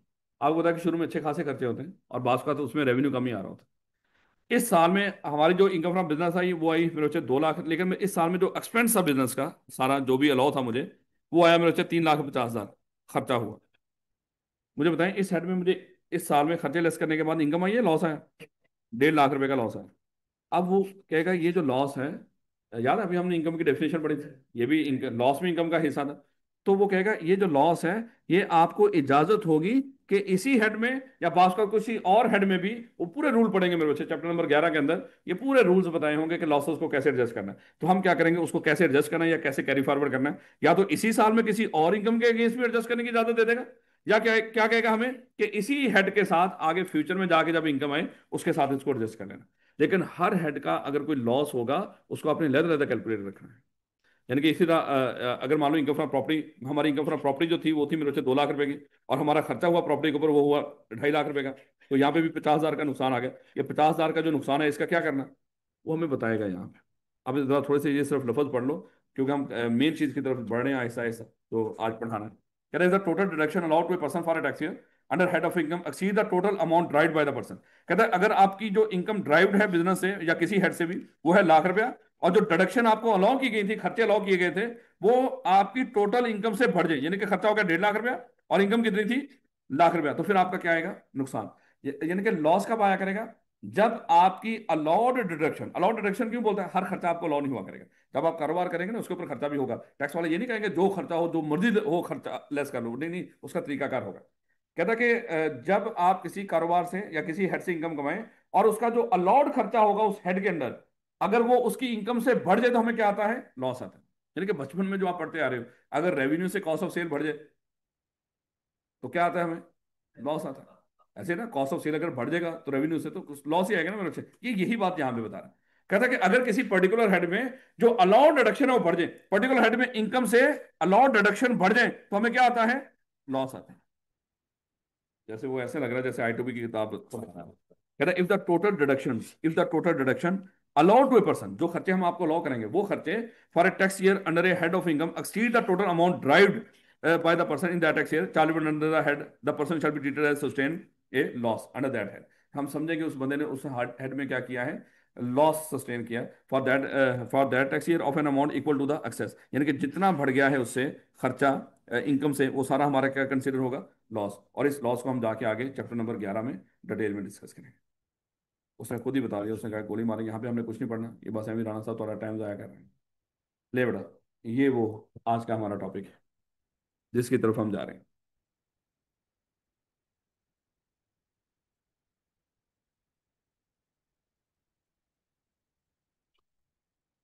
ले बेटा, पर्सन। कहता है कि पर्सन किसको कहते हैं। वैसे तो आज हमने बड़ी डिटेल में डिस्कस कर लिया था कंपनी लॉ के अंदर। हमने कहा था कि पर्सन किसको कहते हैं। पर्सन का मतलब क्या है, कोई इंडिविजुअल का पर्सन होता है, इंडिविजुअल पर्सन होता है ना, इंडिविजुअल पर्सन होता है। मुझे बताएं क्या कंपनी पर्सन होती है। अच्छा, ये तो वो बातें थी जो अभी तक आपको पता है। अब आपको इसमें से कुछ चीजें और भी ऐड करें। बेटा यहाँ पे वो आपको कहेगा अगर कोई एओपी हो, वो भी क्या है, पर्सन है। अच्छा, कंपनी लॉ एओपी को पर्सन नहीं मानता। वो क्या कह रहा था बोला, सोल ट्रेडर और पार्टनरशिप ये सेपरेट पर्सन नहीं होते अपने मालिकों से। तो वहां पे मेरे बच्चे ये पर्सन नहीं होते, लेकिन यहाँ पे जो हमारा टैक्स है इसको क्या मानता है, पर्सन मानता है। इसी तरह वो कहेगा जो गवर्नमेंट है वो भी क्या होती है, पर्सन। अब मेरे बच्चे हम पर्सन की डेफिनेशन पढ़ने जा रहे हैं, पर्सन किसको कहते हैं टैक्स के अंदर। कहते हैं कि एज पर सेक्शन जो भी है, आप सेक्शन सुक्शन याद नहीं रखने में, कुछ भी याद रखने की जरूरत है कि फॉलोइंग पर्सन, फॉलोइंग जो भी है, following are treated as person. कौन कौन से लोग पर्सन होते हैं, इंडिविजुअल, यानी कि जो आम इंसान है ये भी पर्सन होते हैं। उसके बाद एक कंपनी, कंपनी भी क्या होती है, पर्सन। टैक्स में अब आपको पता होना चाहिए, जो आम इंसान वो तो है ही है, जो कंपनी है वो तो है ही है, लेकिन साथ ही मेरे बच्चे उसने बता दिया कि टैक्स के अंदर एओपी जो होती है वो भी क्या है, वो भी पर्सन है। उसके बाद कहता है कि organise or establish in Pakistan or, ये दोनों को उसने कवर कर दिया। कोई कंपनी हो या एसोसिएशन ऑफ पर्सन हो, बनाई गई हो, ऑर्गेनाइज की गई हो या एस्टेब्लिश की गई हो पाकिस्तान में या चाहे पाकिस्तान से बाहर, अगर वो पाकिस्तान में है तो मेरे बच्चे हमारे नजदीक वो क्या होगी, पर्सन होगी। यानी कि मान लो कि एक ओपी है वो बनी है चाइना में और पाकिस्तान में काम कर रही है। या एक कंपनी है वो बनी चाइना में है लेकिन पाकिस्तान में काम कर रही है, हमारे नजदीक पाकिस्तान में वो क्या होंगे, वो पर्सन। बात समझा रहे, पर्सन किसको बोलेंगे, इंडिविजुअल को। एओपी और कंपनी भी, चाहे वो बने जहां पे मर्जी है, अगर वो पाकिस्तान में, तो हमारे नजदीक क्या है, टैक्स वालों के नजदीक पर्सन है। इस तरह उसने कहा कि जब पर्सन की डेफिनेशन पढ़े, गवर्नमेंट भी क्या है, गवर्नमेंट भी पर्सन होती है, फेडरल गवर्नमेंट भी, फॉरेन गवर्नमेंट भी, और प्रोविंशियल गवर्नमेंट, प्रोविंशियल गवर्नमेंट नहीं है अच्छा, इसका मतलब प्रोविंशियल गवर्नमेंट कोई पर्सन नहीं मान सकते। चले, अगर उसने नहीं लिखा तो मेरे से हम जबरदस्ती नहीं उसको ऐड करेंगे यहाँ पे, क्योंकि आगे हम कंपनी की डेफिनेशन पढ़ेंगे, तो शायद जो प्रोविंशियल गवर्नमेंट है, इसमें लफ्ज ढूंढने कहीं प्रोविंशियल गवर्नमेंट है। बताना ये चाह रहा हूँ कि जब उसने आपको पर्सन की डेफिनेशन दी, उसमें पर्सन में उसने लफ्ज बोला था कंपनी। अब जब आगे कंपनी को डिफाइन करेगा, उसमें प्रोविंशियल गवर्नमेंट भी आ जाएगी। तो इसलिए ये ना समझना कि प्रोविंशियल गवर्नमेंट इंसान नहीं होती। तो गवर्नमेंट चाहे वो फेडरल हो चाहे प्रोविंशियल हो, ये भी मेरे बच्चे क्या होती है, पर्सन होती है। खैर, फेडरल गवर्नमेंट, फॉरेन गवर्नमेंट, या political sub division of foreign government. अब ये political sub division of foreign government क्या होता है मेरे बच्चे, अज्यूम कर लें हमारे मुल्क में 4 सूबे हैं, लेकिन कुछ हमारे मुल्क में वो हिस्से भी हैं जो पॉलिटिकली हमने क्या किए हुए, लहर रखे हुए, वो सूबों का हिस्सा नहीं, पाकिस्तान का हिस्सा है लेकिन किसी सूबे का हिस्सा नहीं। जैसे आजाद कश्मीर की बात करें, गिलगित बल्तिस्तान की बात करें, ये पाकिस्तान के हिस्से तो हैं लेकिन किसी सूबे का हिस्सा नहीं है। ये हमारे मुल्क में समझ लो ये क्या है, ये पॉलिटिकल सब डिवीजन है। सेम बाकी ममालिक में किसी और मुल्क के अंदर भी मेरे बच्चे इसी तरह की पॉलिटिकल सब डिवीजन होती है, जिसको पॉलिटिकली मैनेज मैनेज करने के लिए, जिस तरह सूबा होता है ना, उसकी मैनेजमेंट के सारे मामला, जैसे अभी हमारे जो जनूबी पंजाब वाले फरमाइश कर रहे हैं कि इसको अलहदा बना दें, ताकि उसकी मैनेजमेंट के सारे मामला वो अलहदा हो जाए, है, उसको हम अपने लिहाज, अब देखो हाई कोर्ट है बेचारा, पूरे सूबे में एक हाई कोर्ट होता है। अब वो बेचारे जहां पे मर्जी, कहाँ पे पंजाब के वो किस कोने में बैठे हुए हैं, उनका अगर केस यहाँ पे हाई कोर्ट में लगा हुआ है, बेचारे यहाँ पे 1-2 दिन पहले आते हैं, ताकि सुबह सुबह जज साहब के सामने पेश हो सके। उन बेचारों के बड़े जेन्युइन कंसर्न है इस सारे मामले में। अल्लाह ताला इन लोगों को हिदायत दे और उन लोगों की इस बात को सुने, है, नहीं तो कम से कम उनके लिए और सहूलतें पैदा करते हैं जो भी बनती हैं इंसानों वाली। खैर, तो मेरे बच्चे एज्यूम कर ले हम अमेरिका की बात कर लेते हैं, क्योंकि वो क्या कह रहा है कि पर्सन किसको बोलेंगे, फेडरल गवर्नमेंट को, वफाकी गवर्नमेंट को, फॉरेन गवर्नमेंट को, और a political sub division of a foreign government. उसने हमारी गवर्नमेंट की पॉलिटिकल सब डिवीजन की बात नहीं की, उसने किसकी बात की है, किसी फॉरेन गवर्नमेंट की पॉलिटिकल सब डिवीजन। अब मेरे बच्चे ज्यूम कर लो, आपने वहां पे सुना होगा कि अमेरिका की कुछ रियासतें होती हैं, जैसे कैलिफोर्निया है मेरे बच्चे। इस तरह जो अमेरिका है, कनाडा है, इन लोगों ने अपने मुल्क में क्या की होती है, मजीद कुछ रियासतें बनाई होती हैं। मेरे बच्चे इस तरह की जो रियासतें होती हैं वो वहां पे क्या कहलाती है, political sub division of a foreign government. वास्तव में स्टेट ऑफ कैलिफोर्निया वो क्या है, वो पॉलिटिकल सब डिवीजन है अमेरिका गवर्नमेंट की। या पब्लिक इंटरनेशनल ऑर्गेनाइजेशन, जैसे मान लो किसी काम की नहीं, यूएन है, या वर्ल्ड बैंक, आईएमएफ, ये क्या है, पब्लिक इंटरनेशनल ऑर्गेनाइजेशंस। ये भी हमारे नज़दीक क्या है, पर्सन है। बेटा आज की जो काम की चीज़ है, जो ऊपर आपने पढ़ा उसको समझ आ गई, ठीक, नहीं तो कोई मसला नहीं। आज का जो काम की चीज़ है वो क्या है, पर्सन किसको कहते हैं, पर्सन किसको कहते हैं टैक्स में, कोई भी इंडिविजुअल, कोई भी कंपनी, कोई भी ईओपी, चाहे जहां पे मर्जी बने, या कोई भी गवर्नमेंट हो, चाहे पाकिस्तान यानी कि फेडरल गवर्नमेंट हो, चाहे वो फॉरेन गवर्नमेंट हो, चाहे फॉरेन गवर्नमेंट की कोई पॉलिटिकल सब डिवीजन हो, तो मेरे से वो हमारे, या इंटरनेशनल ऑर्गेनाइजेशन हो, ये हमारे नज़दीक, हमारे मुल्क में टैक्स वालों के नज़दीक क्या है, ये पर्सन है। अब मेरे बच्चे क्योंकि ऊपर पर्सन की डेफिनेशन के अंदर, अब इसी पर्सन की डेफिनेशन को मजीद वो डिफाइन करेगा। ठीक है मेरे बच्चे, फिलहाल हम क्या कर रहे हैं, हमारे काम की चीज़ हमें यहाँ पे मिल गई है, हम जरा थोड़ा सा इसको आगे बढ़ रहे हैं।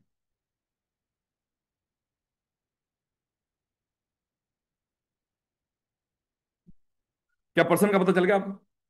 अब जब हम पर्सन लिखेंगे ना, यहाँ पे पर्सन लिखेंगे, पर्सन लिखेंगे, फिर पर्सन की मजीद 2 कैटेगरीज और भी बनाएगा हमारा टैक्स। वो कहेगा ये जो पर्सन होते हैं, या तो ये रेजिडेंट हो सकते हैं, या ये नॉन रेजिडेंट हो सकते हैं। ये जो पर्सन है, या तो रेजिडेंट होंगे या नॉन रेजिडेंट। अब जरा मेरे बच्चे रेजिडेंट और नॉन रेजिडेंट का जरा थोड़ा सा देख लीजिएगा कि सर इनको, इन्होंने पर्सन को मजीद रेजिडेंट नॉन रेजिडेंट में क्यों डिवाइड किया है। अजीम कर लो मेरे बच्चे, ये है हमारे पाकिस्तान का नक्शा, आलू बनाया हुआ है वैसे तो, लेकिन इंटेंशनली नहीं बनाया मेरे बच्चे, ये ऐसे ही बना है। तो ये है पाकिस्तान का नक्शा। ये मिस्टर ए एक पाकिस्तानी है, ये मिस्टर ए एक पाकिस्तानी है।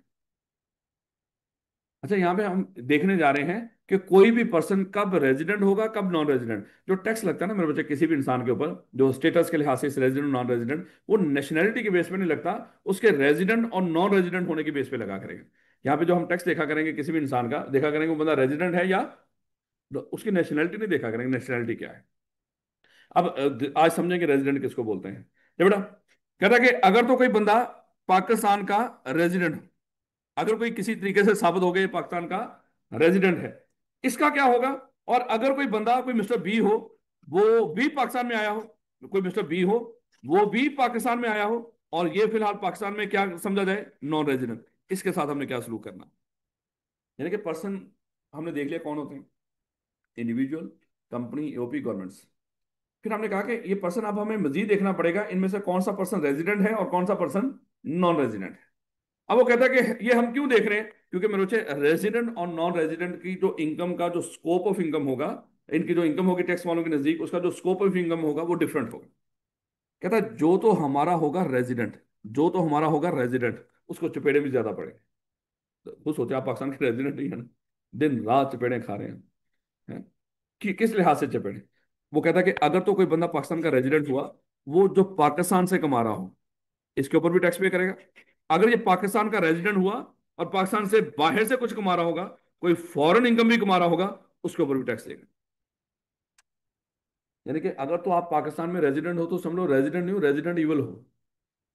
आपको क्या करना पड़ेगा, आपको पाकिस्तान की इनकम के ऊपर भी, और अगर पाकिस्तान के रेजिडेंट होते हुए पाकिस्तान से बाहर भी कुछ कमाओगे उसके ऊपर भी आपको टैक्स देना पड़ेगा।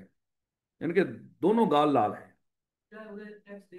वो हम बाद में पढ़ेंगे, उधर थोड़ा सा रुके, बहुत कुछ है, बेतहाशा चीजें हैं। ले बेटा, क्योंकि हम देखेंगे कुछ जो फॉरेन सोर्स इनकम, हर एक को हम टैक्सेबल नहीं करेंगे। चार तरह की इनकम होगी जो फॉरेन सोर्स से एग्जेम्प्ट होगी। या एक कोई शॉर्ट टर्म रेजिडेंट होगा, या कोई एक्सपेट्रिएट होगा, या मेरे बच्चे किसी की सैलरी इनकम होगी, या हमारी कोई टैक्स ट्रीटी होगी। उसके लिए थोड़ा सा रुक जाए, ये चीजें ऐसी हैं जो इंशाल्लाह आगे जाके हम डिस्कस करेंगे उसको, और वो आई कैप का बड़ा फेवरेट भी है, ये जो चार चीजें मैंने आपको बताई हैं। नहीं बेटा तो वापस आइएगा। हमने कहा कि हमने देखना है कि पर्सन कौन है। पर्सन जब हमें पता चल गया ये पर्सन है, उसके बाद आप देखना है ये रेजिडेंट है या नॉन रेजिडेंट है। रेजिडेंट या नॉन रेजिडेंट होने का नुकसान क्या होगा, अगर तो रेजिडेंट होगा उसके दोनों गाल लाल है, यानी कि उसकी पाकिस्तान सोर्स से इनकम भी टैक्सेबल और फॉरेन सोर्स से इनकम भी टैक्सेबल।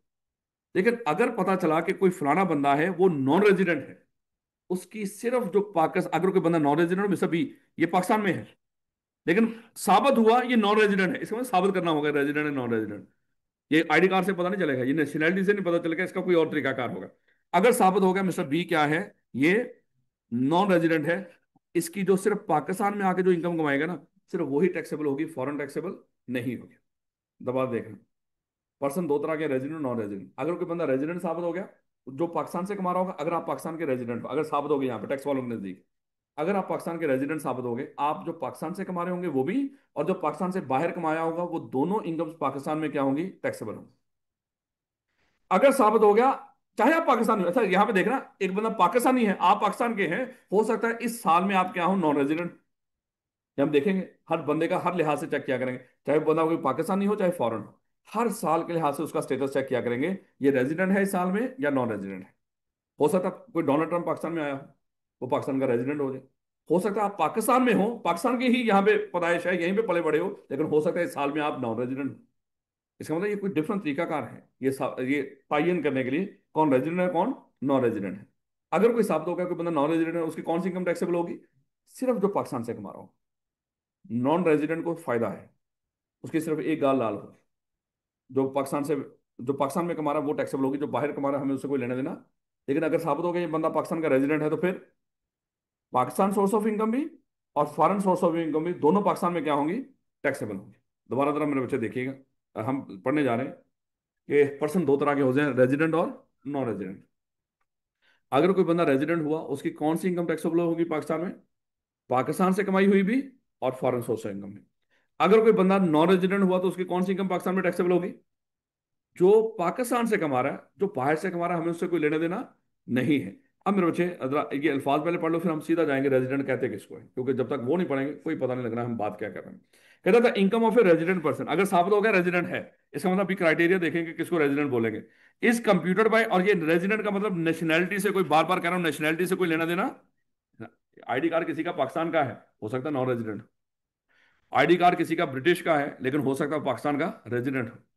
कहता है the income of a resident person is computed by taking into account amounts that are his Pakistan source of income and amounts that are his foreign source of income. यानी कि जब हम resident की पाकिस्तान में income को देख रहे होंगे, वो पाकिस्तान सोर्स ऑफ इनकम भी देखेंगे जो पाकिस्तान से कमाई, और जो फॉरेन सोर्स ऑफ इनकम। लेकिन अगर साहब होगा कोई बंदा नॉन रेजिडेंट है, उसकी सिर्फ कौन सी इनकम कंसिडर की जाएगी, तो एफबीआर की तरफ से पाकिस्तान सोर्स ऑफ इनकम। बाहर से जो कमा रहा है वो बाहर उसका अपना है।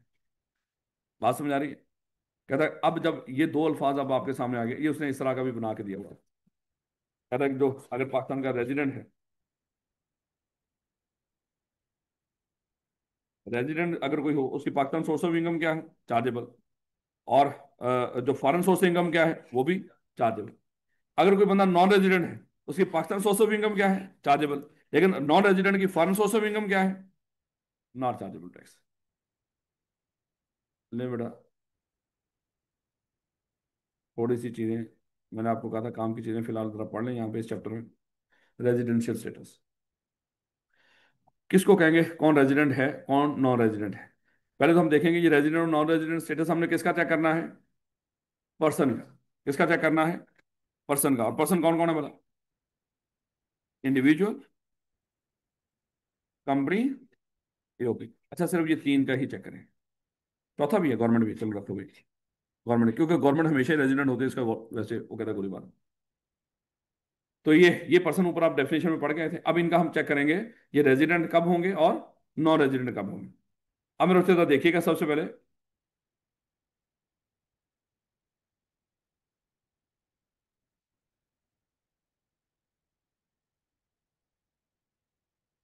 भी बता देते हैं उसको।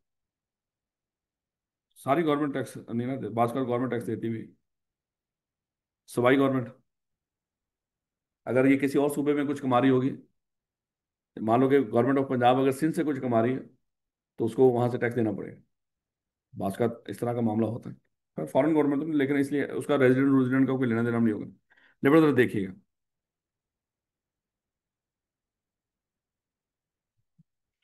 कहता है कि person shall be resident in Pakistan for a tax year if the person is, अगर ये तो मजाक ही किया। कहता है कि कोई बंदा कब रेजिडेंट होगा, कोई पर्सन रेजिडेंट कब होगा, माशाल्लाह। कहता है रेजिडेंट इंडिविजुअल हो, रेजिडेंट कंपनी हो, रेजिडेंट एओपी हो फॉर द ईयर। यानी कि जो बंदा इस साल में रेजिडेंट हो तो वो रेजिडेंट हो।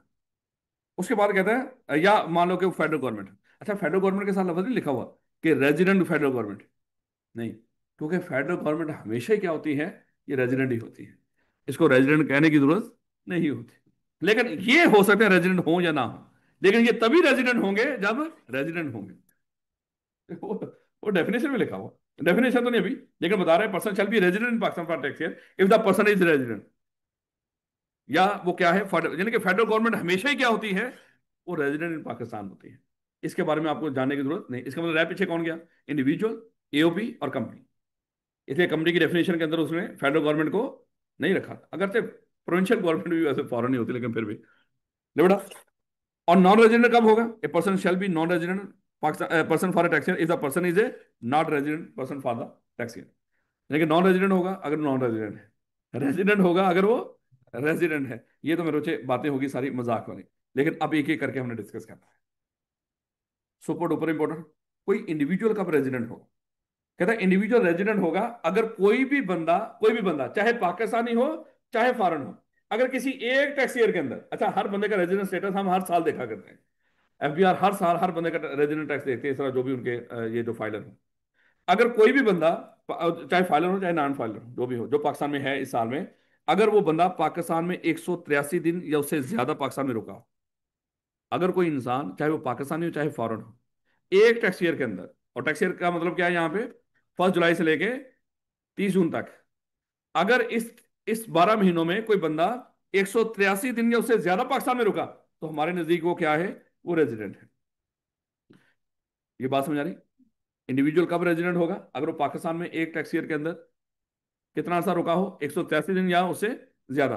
उसके बाद कहता है कोई इंप्लॉई, कहता है अगर is an employee or official of the federal government or a provincial government posted abroad in Pakistan. कहता है रेजिडेंट कौन होगा, वो बंदा जो पाकिस्तान में 183 दिन या उससे ज्यादा रुका, या वो बंदा जो हो हमारा एम्प्लॉई और गवर्नमेंट के बिहाफ पे, यानी कि हमारी गवर्नमेंट का एम्प्लॉय हो और गवर्नमेंट के बिहाफ पे वो किसी और मुल्क में सब्सिडी दे रहा हो, ये बंदा भी हमेशा पाकिस्तान का रेजिडेंट ही होता है। मालूम होता है ना कि एम्बेसी एम्बूसी में ये एम्बेसडर होते हैं, 5 साल के लिए 10 साल के लिए फलाने मुल्क में चले जाओ, हो सकता है 5 साल ना वो वापस आए, लेकिन वो पाकिस्तान के हमेशा ही क्या कंसिडर होंगे, रेजिडेंट।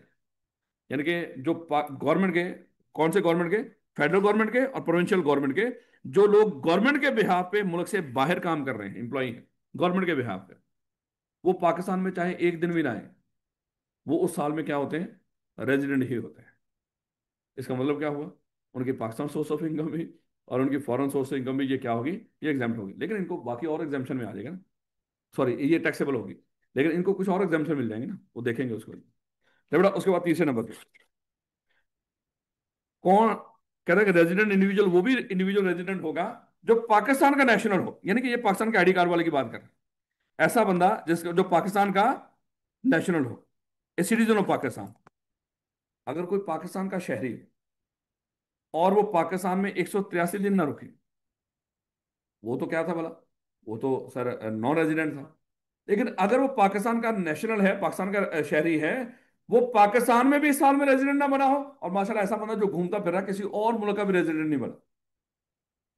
कई ऐसे शहजादे होते हैं, एक मुल्क में 150 दिन 40 दिन, दूसरे मुल्क में 140 50 दिन, दूसरे मुल्क में मान लो इसी तरह थोड़े दिन रुके, वो किस मुल्कों में घूमते रहते हैं, एक जगह पर टिक के बैठते ही नहीं, जैसे उस एक मुल्क के वो क्या बन जाए, 183 दिन पूरे हो जाए और शायद वो उसका रेजिडेंट बन जाए।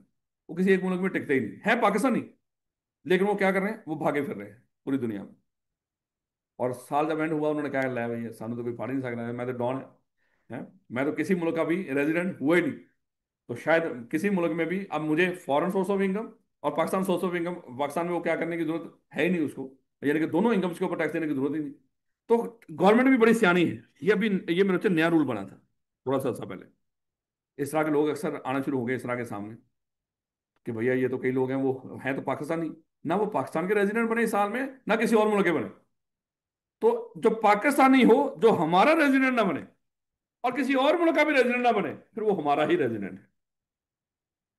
उसने क्या कहा, कहते हैं सिटीजन ऑफ पाकिस्तान हो who is not present in any other country for more than 182 days. कहता है पाकिस्तान का शहरी है लेकिन किसी और मुल्क में 182 दिन से ज्यादा नहीं रुका ड्यूरिंग द टैक्स ईयर, और he is not a resident tax payer of any other country, या 7 साल या किसी और मुल्क में 182 दिन या उससे ज्यादा नहीं रुका, या वो किसी मुल्क का भी रेजिडेंट नहीं बना, तो फिर वो समझ लो किसका रेजिडेंट है, वो हमारा ही रेजिडेंट है। बात समझ आ रही। अब जब वो पूछेगा आपसे बताओ कौन सा इंडिविजुअल रेजिडेंट होता है, हम कहेंगे वो इंडिविजुअल रेजिडेंट होगा जो पाकिस्तान में किसी टैक्स ईयर में 183 दिन या उससे ज्यादा गुजारेगा, या वो इंडिविजुअल पाकिस्तान में रेजिडेंट होगा जो गवर्नमेंट का एम्प्लॉय हो और मुल्क से बाहर काम कर रहा हो। गवर्नमेंट कौन सी, फेडरल हो या प्रोविंशियल। वो इंडिविजुअल पाकिस्तान का शहरी, यहाँ पे याद रखना पाकिस्तान का शहरी, ये ना हो कोई अमेरिकन हो, है वो किसी मुल्क का भी इस साल में रेजिडेंट ना बनाओ और हम कह रहे हैं, हमारा एफबीआर कह रहा है माशाल्लाह मुबारक हो आप हमारे रेजिडेंट हो। ऐसा नहीं होगा, हो पाकिस्तान का शहरी, अगर वो पाकिस्तान का रेजिडेंट ना हो और किसी और मुल्क का भी रेजिडेंट ना बना हो, यानी कि किसी मुल्क में उसने 182 दिन ना गुजारे।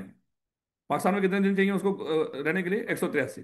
किसी और मुल्क के लिए कितने, 182, क्योंकि मोर देन 182 लिखे हुए ना, इसका मतलब 183 दिन किसी और मुल्क में ना गुजारे। Do not stay in any country for one, बल्कि पूरे 182 डेज लिखे।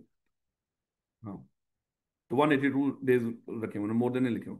किसी और मुल्क में 182 दिन ना रुके और पाकिस्तान का शहरी हो और पाकिस्तान का रेजिडेंट भी ना हो, तो फिर वो कौन सा रेजिडेंट होगा, वो हमारे कह रहा है ये नई नई अमेंड हुई है, basically for those Pakistani citizen who do not stay in one country for 182 दिन एंड रिमेन्स। अच्छा वो मोर देन ऊपर लिखा हुआ माजर, मोर देन 182 डेज कितने होते हैं बोला, 183। यानी कि वो हमारे मुल्क में भी 183 दिन ना रुका हो, लेकिन किसी और मुल्क में भी 183 दिन ना रुका हो, तो 182 दिन के मोर क्या होगा, 182 थोड़ी होगा, 83 होगा ना। तो ये कह रहा है कि नई नई अमेंडमेंट हुई है, क्योंकि कैसे ऐसे लोग हैं बड़े सारे, वो घूमते रहते हैं किसी मुल्क में टिकते ही नहीं, इसलिए हमने उनके लिए ये लॉ बनाया। लो बेटा, अब रौला आ गया किसका, पहले वाले का। ये जो सर हमने 183 दिन काउंट करने हैं, ये कैसे काउंट करने हैं, आई कैप का फेवरेट। ये जो हमने अभी डिस्कस कर लिया कि कौन कौन बंदे रेजिडेंट होंगे इंडिविजुअल के लिहाज से, 183 दिन जो पाकिस्तान में गुजारेगा, कोई भी हो, चाहे डोनाल्ड ट्रंप आके रह जाए 183 दिन, चाहे ओबामा आ जाए, चाहे माशाल्लाह नवाज शरीफ आगे रह ले 183 दिन, क्योंकि रहता ही कौन नहीं, लेकिन फिर भी अब मेरे 183 दिन जो दिन है 183, वो काउंट करने के असूल इंतहाई इंपॉर्टेंट है, आई कैप का फेवरेट है। 183 दिन कैसे काउंट करें, उसके रूल्स हैं, उसके रूल्स हैं। कौन सा दिन काउंट होगा, कौन सा दिन काउंट नहीं होगा पाकिस्तान के अंदर। बड़ा आसान सा है वैसे, मेरे बच्चे याद रखना है सादा अल्फाज में। अगर एक बंदा, ये है पाकिस्तान, कोई बंदा किसी मुल्क से भी मिस्टर ए, ये मेरे बच्चे आया पाकिस्तान, यहां पे उसने कुछ स्टे किया होगा, उसके बाद मेरे बच्चे ये चला गया पाकिस्तान से। हम देखेंगे ये पाकिस्तान जिस दिन, ये सरहद देख रही है ना, ये सरहद, इस दिन जिस दिन वो पाकिस्तान में एंटर हुआ, एंट्री के वक्त, एंट्री वाला दिन, चाहे वो उस दिन का सिर्फ 1 मिनट रहता हो, जिस दिन वो पाकिस्तान में एंटर हो गए, चाहे उस दिन का 1 मिनट रहता हो। मान लो कि आज एक बंदा मिस्टर ए रात को 11:59 पे पाकिस्तान में एंटर हुआ, तो आज का दिन पूरे का पूरा काउंट हो। असूल बताने लगा हूं, ये दिन कैसे काउंट करते हैं। जिस दिन वो पाकिस्तान में एंटर होगा, एंट्री के वक्त चाहे वो 1 मिनट रहता हो, आधा मिनट रहता हो, फिर बच्चे उस दिन का पूरा दिन काउंट होगा। और जिस दिन वो पाकिस्तान छोड़ के जाएगा, मान लो कि उस दिन का, मान लो कि होता है कि जब वो पाकिस्तान छोड़ के जा रहा है, वो उसने सुबह सुबह जो होता है कि रात को 12:01 पे पाकिस्तान छोड़ दिया। 1 मिनट, आज की तारीख का सिर्फ 1 मिनट गुजरा है पाकिस्तान के अंदर, तो ये दिन भी पाकिस्तान में पूरा पूरा काउंट होगा। यानी कि जब दिन काउंट करने हैं, कैसे काउंट करने हैं, उसके 183 दिन किसी भी बंदे के, जब वो पाकिस्तान में एंटर हुआ, चाहे वो जब मर्जी एंटर हुआ हो, उस दिन के जिस मर्जी टाइम पर, और जब वो पाकिस्तान छोड़ के जा रहा हो, यानी कि ये दोनों दिन पूरे पूरे काउंट होंगे पाकिस्तान में, आने वाला दिन भी और जाने वाला दिन भी। यहाँ पे ये नहीं देखेंगे वो कितना मिनट बनते हैं उस दिन के, क्या रखेंगे। उसके बाद जब वो पाकिस्तान में आया, यहाँ पे बीमार पड़ जाए, यहाँ पे उसको मान लो कि 9 मई के वाकये में उठा के उसको गायब कर दे, या मान लो कि वो छुट्टियां गुजारने के लिए कहीं मरी और ठंडे इलाकों में चला जाए, या अज्यूम कर लो कि यहाँ पे नौकरी के चक्कर में आया था बेचारा, लेकिन नौकरी अभी उसकी स्टार्ट ही नहीं हुई, उन्होंने कहा कि ठहर तो पहले ईरान की जंग खत्म हो रहे हैं, तो फिर बाद में हम डिसाइड करेंगे आपको नौकरी देनी है कि नहीं। कहता है ये सारे दिन पाकिस्तान में जो बंदा वो गुजारा, खुद सोचो, जब हमने उसकी एंट्री का दिन ही काउंट कर लिया, और जब वो निकला उस दिन भी काउंट कर लिया, उसके बाद जितने दिन पाकिस्तान में गुजारा होगा, जो मर्जी हो, वो दिन काउंट हो। बात समझ आ रही है कि नहीं। हाँ, कहता है कि एक दिन काउंट नहीं होगा। वो कौन सा है, वो भी अलहदा है, ये इसका है ही नहीं, वो अलहदा बंदा है। कहता है ये मिस्टर ए, ये मिस्टर ए, मान लो ये मिस्टर ए है अफगानिस्तान का, इसने, मेरे बच्चे अज्यूम कर लो, ये इसने जाना है नेपाल, पता नहीं ये कहाँ पे लेकिन फिर मैं समझा रहा हूँ बस। अफगानी है मिस्टर ए, लेकिन ये जाना कहाँ पे जा रहा है, नेपाल। जब ये अफगानिस्तान से नेपाल जा रहा था, अज्यूम कर लो, ये तो खैर करीब का रास्ता है, लेकिन फिर भी इसका जो जहाज उड़ा, वो जहाज इस तरह का था जिसने पाकिस्तान में यहाँ पे कराची पे एक लम्हे रुक के, वहां पे एयरपोर्ट पे रुक के, फिर उस जहाज ने आगे निकल जाना था। एक दिन रुक के, एक रात रुक के, जो मर्जी हुई है, नहीं कि सिर्फ लम्हा ही। यानी कि इस तरह के बंदे को कहते हैं ऐसा बंदा जो इन ट्रांजिट हो। क्या, ऐसा बंदा जो इन ट्रांजिट हो, मतलब एक मुल्क से दूसरे मुल्क जा रहा था, उस चक्कर में पाकिस्तान में रुक गया। उसकी डेस्टिनेशन पाकिस्तान है ही नहीं, उसकी डेस्टिनेशन नेपाल है, लेकिन उसका जो जहाज है वो जाते जाते पाकिस्तान से रुके गया है। कहता है इस बंदे का ये दिन जो पाकिस्तान में वो जहाज रुक कर गया होगा, वो काउंट नहीं होगा। याद रखेंगे मेरे बच्चों, कोई थोड़ी बहुत समझ आ गई। ये टोटल असूल हैं जो अभी हमने पढ़े हैं, ये सारे के सारे यहाँ पे लिखे। बेटा देखो, इस चैप्टर में मैंने दो तीन चीजें सिर्फ आपको पढ़ाई, एक टैक्सी है, दूसरा रेजिडेंट नॉन रेजिडेंट। अब थोड़ी सी दो चीजें और हैं, एक पब्लिक कंपनी कौन सी होती है, प्राइवेट कंपनी कौन सी होती है। तो ये मेन मकसद है, उसके बाद कुछ चीज़ें और पढ़ ली तो अच्छी बात है इंशाल्लाह। फिर फौरन ही हम कोशिश करेंगे कल या परसों, कल ही बल्कि इंशाल्लाह हम हेड्स की तरफ चले जाएंगे, हम उनको पढ़ना शुरू करेंगे, ताकि जरा थोड़ा सी चीज़ें सीधी नजर आ रही हैं। ले बेटा, कहता है rule 14 of the income tax ordinance, ये रूल शूल याद करने की जरूरत नहीं, स्टेट नंबर याद रखने की जरूरत नहीं, रूल तो याद रखने हैं माशा। कहता है state the method for computing the number of days of stay of an individual in Pakistan. कहता है वो जो हमने आपको पहले पॉइंट में बताया ना, कि कौन बंदा पाकिस्तान का रेजिडेंट होगा जो पाकिस्तान में 183 दिन गुजार रहा, ये नहीं देखना पाकिस्तानी या वो फॉरेन है। जो बंदा भी पाकिस्तान में 183 दिन गुजार रहा हो, हमारा क्या है, रेजिडेंट है, जो बंदा भी हो पाकिस्तानी या फॉरेन। कहता है वो दिन कैसे काउंट करने हैं, तो देखिएगा, the following rules apply for the purpose of section 82 which provide for the determination of person as resident individual. कहता है part of a day that individual is present in Pakistan including the day of arrival and the day of departure from Pakistan counts as a whole day of such presence. कहता कि अगर वो पाकिस्तान में कोई एक दिन का कुछ हिस्सा भी गुजारा होगा वो पूरा दिन काउंट होगा। और इवन उसका जो डे ऑफ अराइवल है, जिस दिन वो पाकिस्तान में एंटर हुआ है, और जो जो डे ऑफ डिपार्चर है, जिस दिन एंटर हुआ, चाहे उस दिन का सिर्फ 1 मिनट रहता था, जिस दिन गया, चाहे उस वो दिन अभी शुरू ही हुआ था, इसका 1 मिनट हुआ था, वो पूरा पूरा दिन काउंट होगा। याद रखेंगे इस बात को। उसके बाद कहते हैं the following days in which an individual is wholly और partially present in Pakistan count as a whole day of such presence, namely public holiday. यानी कि एक बंदा यहाँ पे मान लो कि पब्लिक हॉलीडे है, उसको काम करने आया वहां पे पाकिस्तान में, कोई भी नौकरी करने आया, लेकिन उसको कोई पब्लिक हॉलीडे है, हमने 9 मई के अफसोस में छुट्टी रखी हुई है। और जब 9 मई के अफसोस में पब्लिक हॉलीडे अनाउंस होगी, उसकी भी छुट्टी है। कहता है क्या उसका छुट्टी वाला दिन काउंट होगा? ओ भाई काउंट होएगा। जो मर्जी दिन है पाकिस्तान में, जितने दिन है, कुछ पब्लिक हॉलीडे हो, जो मर्जी हो, वो भी काउंट होंगे। A day of leave including sick leave. अच्छा, वो यहाँ पे मान लो कि कोई नौकरी कर रहा है, कोई भी यहाँ पे, चाहे वो पीसीबी के पास नौकरी कर रहा हो, चाहे किसी बैंक में नौकरी कर रहा हो, जो कुछ भी। अच्छा, उसने ना बेचारा वो बीमार पड़ गया, उसने बीमारी की छुट्टियां ली हुई, क्या ये दिन भी उसके 183 दिनों में काउंट होंगे? कहता है ये भी काउंट होंगे। इससे कोई फर्क नहीं पड़ता। अल्लाह माफ करे, खैर कहना तो नहीं चाहिए, मर गया है, अभी वो यहीं पे पड़ा हुआ, वो भी काउंट होगा। कहता है कि a day that the individual activity in Pakistan is interrupted because of a strike, lockout or delay in receipt of supplies। एक बंदा यहाँ पे कोई माल शाल लेने आया हुआ पाकिस्तान में, बंदरगाह पे बैठा हुआ है, मान लो कि वहां पे कराची के, लेकिन उसको सामान नहीं मिल रहा। सामान क्यों नहीं मिल रहा? पाकिस्तान के अंदर कुछ हालात खराब हुए, कोई मान लो कि माशाल्लाह जो लब्बैक वालों हैं, उनको पता चल गया कि अल्लाह माफ करे कि गजा पूरे का पूरा वो तबाह हो चुका है, इसराइल खुदा ना खासा उसको अच्छा खासा नुकसान हो गया, तो शायद अब हमें हड़ताल करनी चाहिए पाकिस्तान में, है।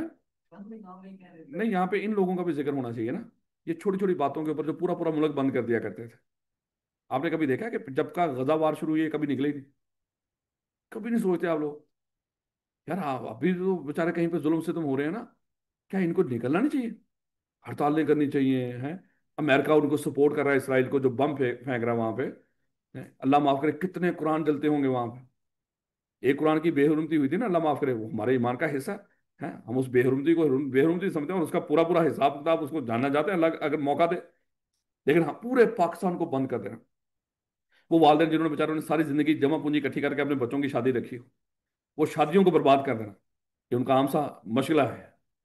लेकिन आपने देखा होगा कि इतने साल हो गए, ये 2 साल हो गए, कभी नहीं निकले वो। क्या तंजीम खत्म होगी? नहीं मेरे बच्चे, ये सब कठपुतलियां हैं, इनकी डोरें किसी और के हाथ में है, जब उन्होंने निकालना हो इनको निकाल लेते हैं। भाई आज पाजी सड़कों दे आओ, किसी सुते हैं उसे। अब उन्हीं को कह रखा है, उन्हीं लोगों ने, खबरदार अगर कोई सड़क पे आए, ईमान मून वाले रौले को नहीं, कि इन्होंने बड़े ईमान वाले लोग ने, खुदा ना खासा बड़ा इन्होंने दर्द है मुसलमानों का, है ਇਹ ਲੋਕਾਂ ਦੇ ਵਾਸਤੇ ਪਤਾ ਨਹੀਂ ਈਮਾਨ ਇਹਨਾਂ ਦੇ ਬੜੇ ਮਾਸ਼ਾਅੱਲਾ ਮਜ਼ਬੂਤ ਨੇ, ਕਿ ਦੁਨੀਆ ਦੇ ਕਿਸੇ ਵੀ ਕੋਨੇ ਦੇ ਵਿੱਚ ਅਗਰ ਖੁਦਾ ਨਾ ਖਾਸਾ ਕੋਈ ਬੇਰੁਮਦੀ ਹੋਵੇ ਤੇ ਫੜ ਕੇ ਇੱਥੇ ਪਾਕਿਸਤਾਨ ਨੂੰ ਬੰਦ ਕਰਕੇ ਤਬਾਹੀ ਲਾ ਦਿੰਦੇ ਨੇ। ਇਹ ਸਾਰੀ ਕਠਪੁਤਲੀਆਂ ਨੇ। ਲੇਕਿਨ ਪਰ ਤੁਸੀਂ ਨਹੀਂ ਇਹ ਗੱਲ ਸਮਝੋਗੇ ਸ਼ਾਇਦ, ਲੇਕਿਨ ਮੈਂ ਕਿਉਂਕਿ ਫਸੇ ਹੋਏ ਹਾਂ, ਅਸੀਂ ਤੇ ਕਈ ਵਿਚਾਰੀ ਸ਼ਾਦੀਆਂ ਮਿਸ ਹੋਈਆਂ ਹੋਈਆਂ ਨੇ, ਕਈ ਐਵੇਂ ਦੇ ਮਾਮਲਾ ਸਾਰੇ ਭੁਗਤੇ ਹੋਏ ਨੇ, ਔਰ ਰਹਿਮ ਨਹੀਂ ਕਰਦੇ ਕਿਸੇ ਤੇ। कोई जिन्हें मर्जी फोन कराओ, जो मर्जी करो, रास्ता नहीं खोलना। ऐ तो नहीं हो सकता कि रास्ता खोल दिया से एडे, और कोई रास्ता छड़ दे ही नहीं, पिंड था हर पासे, लब भाई क्या रसूल अल्लाह। और लोगों को खुदा ना खास्ता, वो बेचारे लोग, शादियां नहीं हो पा रही, लोग हॉस्पिटल में नहीं जा पा रहे, नारे पे नारे, अब कहीं नहीं नजर आ रहे, तबाह हो गया सारा कुछ, हजारों लोग बेचारे शहीद हो गए। पर मैं कह रहा हूँ सोचा करो आप लोग, सियाने लोग, यही नहीं सारे, कोई भी नहीं निकला, कोई भी नहीं, वो निकलने भी नहीं देते। जो निकालते हैं वो खुद ही किसी को निकलने देते हैं। और सैनिटर में इसाक बेचारा निकलता ना कोई 1-2 दिन अपनी फैमिली के साथ, उसकी ईद भी ਉੱਥੇ जेल ਚ होने लगी, ਉਹ ਇੱਕ ਦਿਨ ਚਾਂਦ ਰਾਤ ਨੂੰ ਛੱਡ ਦਿੱਤਾ, ਉਹਨੇ ਕਹਿ ਜਾ ਆਇंदा ना बाहर आई तू एडा तो किते खलोंदा नहीं इसराइल के खिलाफ। खैर वापस आ जाए, माजरत अगर ये कोई बात बुरी लगी है। कहता है कि देर रात individual activity in Pakistan is network, वो बेचारा आया हुआ था वहां पे सामान लेने के लिए, लेकिन माशाल्लाह पूरे रोड शोड बंद हुए थे, ईमान जाग गया था, और हमने सड़कें बंद कर दी, उसको सामान ही नहीं मिल पा रहा। कहता भाई मैं तो सामान लेने आया हूँ, मेरे ये दिन तो काउंट ना करो, क्योंकि आपकी वजह से ही, आपकी सड़कें बंद होने की वजह से, सिविल नामफरमानी की वजह से, हड़तालों की वजह से वो फैक्ट्री वाले दरवाजा बंद करके बैठे हुए, मुझे सामान नहीं मिल रहा। हमने कहा कि हो तो पाकिस्तान में ना, ये दिन भी काउंट होंगे। कहता कि holiday spend by the individual in Pakistan before, during और after an activity in Pakistan. एक बंदा यहाँ पे पाकिस्तान में नौकरी के लिए आया, उसकी मान लो कि जो भी जॉब का टाइम था वो खत्म हो गया। अब ये सोच रहा है कैसा करता हूं कि मैं जाने से पहले, नौकरी तो खत्म होगी, मेरा टाइम और पूरा हो गया, जाने से पहले 4 दिन में जरा घूम फिर के जाता हूँ। नौकरी खत्म होगी, जो घूम फिर रहा है पाकिस्तान में वो भी क्या होंगे, काउंट होंगे। या अभी एक बंदा, उसकी उसकी ज्वाइनिंग है, मान लो ये क्या आ रहा है आगे, 1 जुलाई, 1 जुलाई को उसको ज्वाइनिंग है यहाँ पे पाकिस्तान के अंदर। मान लो कि हमने गैरी क्रिस्टन को बुला लिया पाकिस्तान की पीसीबी क्रिकेट, पीसीबी ने क्रिकेट टीम के कोच के तौर पे। गैरी क्रिस्टन साहब अभी आ गए, उन्होंने कहा कि भाई 1 जुलाई को मेरी ज्वाइनिंग है, लेकिन जाके पाकिस्तान घूमते हैं। वो जो अपनी नौकरी शुरू होने से पहले पाकिस्तान में आके दिन गुजारा है, वो भी यहाँ पे पाकिस्तान में काउंट होंगे। याद रखना। कह रहा कि a day or part of the day, हाँ आगे उसने कह दिया, a day or part of day where individual in Pakistan solely by reason of being a transit between two different places outside Pakistan does not count as a day present in Pakistan. सिर्फ ये दिन छोड़ा है उसने कि अगर एक मुल्क से दूसरे मुल्क में जा रहे हो, अच्छा ये भी एक मुल्क से दूसरे मुल्क जा रहे हो, तो फिर अगर पाकिस्तान में रुके हो तो ये कौन नहीं होगा, बाकी जो पाकिस्तान में दिन जिस मर्जी हालत में गुजार वो पाकिस्तान में काउंट हो। थोड़ी बहुत याद रखेंगे इस बात। अच्छा जो अभी आपने पढ़ा है, हमने कहा था अगर हम पर्सन की बात करते हैं तो पर्सन में कौन कौन आते थे बोला? Individual, AOP, company, government. अच्छा गवर्नमेंट को तो उसने वैसे कह दिया ये रेजिडेंट ही होती है, फेडरल गवर्नमेंट वगैरह ये क्या होती है, ये रेजिडेंट ही होती है, इसका तो रौला ही खत्म। अच्छा रौला किसका है इन तीन का? अच्छा तीन में से एक आपने डिस्कस कर लिया, इंडिविजुअल कब रेजिडेंट होता है। हमने कहा कि अगर वो पाकिस्तान में 183 दिन या उससे ज्यादा गुजारा हो, 183 दिन कम से कम है या मोर, या वो गवर्नमेंट का एम्प्लॉय हो और वो मुल्क से बाहर काम कर रहा हो, वो पाकिस्तान में चाहे एक दिन भी ना आए, या वो हमारा सिटीजन हो और वो किसी और मुल्क का भी रेजिडेंट ना हो, तो हमारा ही रेजिडेंट है। उसके बाद मेरे बच्चे फिर हमने ये 183 दिन काउंट करने के रूल्स भी डिस्कस कर लिए। अब मेरे बच्चे हम पढ़ने जा रहे हैं एओपी और कंपनी। ये भी तो पर्सन है ना, ये कब रेजिडेंट होंगे, इसको मेरे बच्चे देखिएगा। कहता है कि रेजिडेंट कंपनी, कंपनी कब रेजिडेंट होती है? कहता है कि a company shall be resident company in Pakistan for a tax year if it is incorporated, it is incorporated और found by under any law in force in Pakistan. पहले सबसे पहला पॉइंट बनाता हूं। कहता है जो कंपनी पाकिस्तान के कानून के तहत पाकिस्तान में इनकॉर्पोरेट हुई है, उसके बाद वो चाहे कारोबार दुनिया के किसी भी कोने में कर रही हो, पाकिस्तान में करती ही ना हो। अच्छा एक कंपनी पाकिस्तान में इनकॉर्पोरेट होकर चली ही यूके गई, पाकिस्तान में काम ही नहीं करती, तो लेकिन वो पाकिस्तान में क्या कंसिडर होगी? रेजिडेंट। जो कंपनी पाकिस्तान में इनकॉर्पोरेट हुई है वो हमेशा ही क्या होगी? रेजिडेंट है। उसके बाद कहता control and management of its affair is situated Holi in Pakistan at any time during the year. कहता एक साल ड्यूरिंग, ऐसा ईयर की जब भी बात हो रही है यहाँ पे मतलब क्या है? 1 जुलाई, 30 जून, ये याद रखना आप। अच्छा एक कंपनी मान लो कि वो इनकॉर्पोरेट हुई है यूके में, उसकी मैनेजमेंट एंड कंट्रोल, आज आपने सीलो पढ़ा होगा, वहां पे मैनेजमेंट एंड कंट्रोल की बात की थी। तो कंपनी के मैनेजमेंट एंड कंट्रोल किसके पास होता है? बोर्ड ऑफ डायरेक्टर के पास। यानी कि management control is equal to board of director. अगर एक कंपनी का बोर्ड ऑफ डायरेक्टर एक ईयर के अंदर, टैक्स ईयर में, किसी भी टैक्स ईयर में एक लम्हे के लिए भी अगर पूरे का पूरा पाकिस्तान में शिफ्ट हुआ, तो वो पाकिस्तान में कंपनी क्या बन जाएगी उस साल में? रेजिडेंट। अच्छा अब देखो होली का यहाँ पे वो कहता है कि क्या शिफ्ट हुआ हो पाकिस्तान में? Control and management. और ये किसको कहते हैं? बोर्ड ऑफ डायरेक्टर को। अच्छा पेपर में वो आपको ये नहीं कहेगा डायरेक्टर आए हैं या फलाना है, वो यही लफ्ज बोलेगा, इस कंपनी का कंट्रोल एंड मैनेजमेंट पाकिस्तान में शिफ्ट हुआ है या नहीं। वो वही अल्फाज बोलता है जो आपके यहाँ पे लिखे हुए हैं। लेकिन अगर खुदा ना खासा बहुत बुरा वक्त हो और वो लफ्ज बोल दे डायरेक्टर्स का, कि सारे डायरेक्टर पाकिस्तान में आए हैं, चाहे वो एक लम्हे के लिए आए हो पाकिस्तान में इस साल के अंदर, टैक्स ईयर के अंदर, वो पाकिस्तान में वो कंपनी क्या होगी? लेकिन कैसे पाकिस्तान में आए हो? सारे के सारे, पूरा बोर्ड, पार्शली का लफ्ज नहीं है, होली। और तीसरे नंबर पे अगर ये क्या है, it is a provincial government or local government in Pakistan. ये भी हमेशा क्या होते हैं? ये देखो क्योंकि उसने प्रोविंशियल गवर्नमेंट को, लोकल गवर्नमेंट को रखा हुआ है कंपनी की डेफिनेशन, इसलिए इनकी जो रेजिडेंट स्टेटस बता रहा है वो किसके लिहाज से बता रहा है? कंपनी के लिहाज से। फेडरल गवर्नमेंट को उसने मेरे बच्चे पर्सन की डेफिनेशन में रखा हुआ है, इसलिए उसने उसका जो फेडरल गवर्नमेंट का बता दिया था, वो शुरू में लहदा ही बता दिया था कि कौन कौन लोग पाकिस्तान में वो होंगे, रेजिडेंट होंगे। उसने कहा कि person shall be resident in Pakistan, कौन कौन बोला? फेडरल गवर्नमेंट भी और ये वाले भी। ये बात थोड़ी बहुत समझ आ रही है कि लफ्ज कौन सा कहाँ पे लिखा हुआ, क्यों लिखा हुआ है? क्योंकि प्रोविंशियल गवर्नमेंट और लोकल गवर्नमेंट जो होती है ना, लोकल गवर्नमेंट ये हमारी जो बलदियाती वगैरह गवर्नमेंट्स होती है, ये सारे मेरे बच्चे किसमें, किसकी डेफिनेशन में? कंपनी की डेफिनेशन आज हमने पढ़ी नहीं, उसमें शामिल है। तो जब हम कंपनी की रेजिडेंशियल स्टेटस देख रहे होंगे तो साथ ही एक्चुअली किसका देख रहे हैं?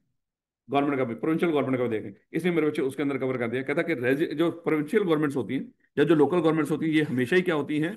ये रेजिडेंट ही होती है। अब दोबारा दोबारा मैं आपसे पूछता हूँ, कंपनी कब रेजिडेंट होगी? अगर पाकिस्तान में इनकॉर्पोरेट हुई है, काम पाकिस्तान में ना कर रही हो, इससे कोई फर्क नहीं पड़ता। कंपनी कब रेजिडेंट होगी? अगर कोई कंपनी दुनिया के किसी भी कोने में इनकॉर्पोरेट हुई है, लेकिन उसका इस साल में किसी लम्हे भी अगर पूरे का पूरा मैनेजमेंट एंड कंट्रोल पाकिस्तान में शिफ्ट हुआ हो तो वो कंपनी भी पाकिस्तान में क्या होगी, रेजिडेंट होगी। बात समझ आ रही है?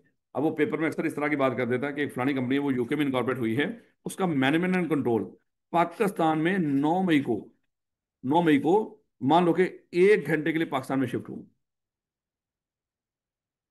तो ये, और उसके बाद चले गए वो 1 मिनट के लिए पाकिस्तान में शिफ्ट हुआ और उसके बाद चले गए वो, हाथ लगा के चले गए मीनार पाकिस्तान को। अब मुझे बताओ क्या ये रेजिडेंट है कि नहीं रेजिडेंट है? यानी कि निशानी क्या है, कोई कंपनी दुनिया के किसी भी कोने में इनकॉर्पोरेट हुई, अगर उसका मैनेजमेंट कंट्रोल पाकिस्तान में टैक्स ईयर में, उस टैक्स ईयर में किसी भी लम्हे अगर वो पूरा शिफ्ट हो गया, चाहे उसके बाद फॉरेन ही चला गया, उसे कोई फर्क नहीं पड़ता, वो क्या होगा, वो रेजिडेंट होगी मेरे बच्चों। इंतहाई अहम बात है मेरे बच्चे। उसके बाद अब तीसरी बात आ गई। पर्सन हमने डिस्कस किया था कितनी तरह के हैं, individual, company, AOP, federal government. Federal government पक्की पक्की रेजिडेंट, इंडिविजुअल 183 दिन पाकिस्तान का शहरी और किसी और मुल्क का रेजिडेंट नहीं, और उसके बाद गवर्नमेंट का एम्प्लॉय। उसके बाद हमने कंपनी की बात की, कंपनी जो पाकिस्तान में इनकॉर्पोरेट हुई। उसके बाद जो प्रोविंशियल गवर्नमेंट वगैरह, ये सारी लोकल गवर्नमेंट्स क्योंकि ये कंपनी में आती है, ये हमेशा रेजिडेंट है। उसके बाद अगर कोई कंपनी मुल्क से किसी और मुल्क में इनकॉर्पोरेट हुई हो लेकिन उसका मैनेजमेंट कंट्रोल होली पाकिस्तान में शिफ्ट हुआ हो। अब मेरे बच्चे एओपी को देखो, सेम उसी तरह का एओपी का भी मैनेजमेंट कंट्रोल ही होता है मेरे बच्चे। If control and management of AOP Pakistan में शिफ्ट हुआ हो होली और partially, an associate person shall be resident association person for a tax year if the control and management of the affair of the association is situated wholly or partially in Pakistan at any time in the year। यानी कि अगर कोई UP association person है, partnership, वो चाहे किसी लम्हे पाकिस्तान में बनी हो बाहर बनी हो, अगर उसका मैनेजमेंट कंट्रोल एक लम्हे के लिए भी पाकिस्तान में आया होली और पार्शली, पूरे का पूरा सारा आने जरूरी नहीं, क्या कुछ लोग भी आ गए हो उसका मैनेजमेंट कंट्रोल सारा शिफ्ट ना हुआ हो, कुछ शिफ्ट हुआ हो, तभी वो पाकिस्तान की रेजिडेंट हो।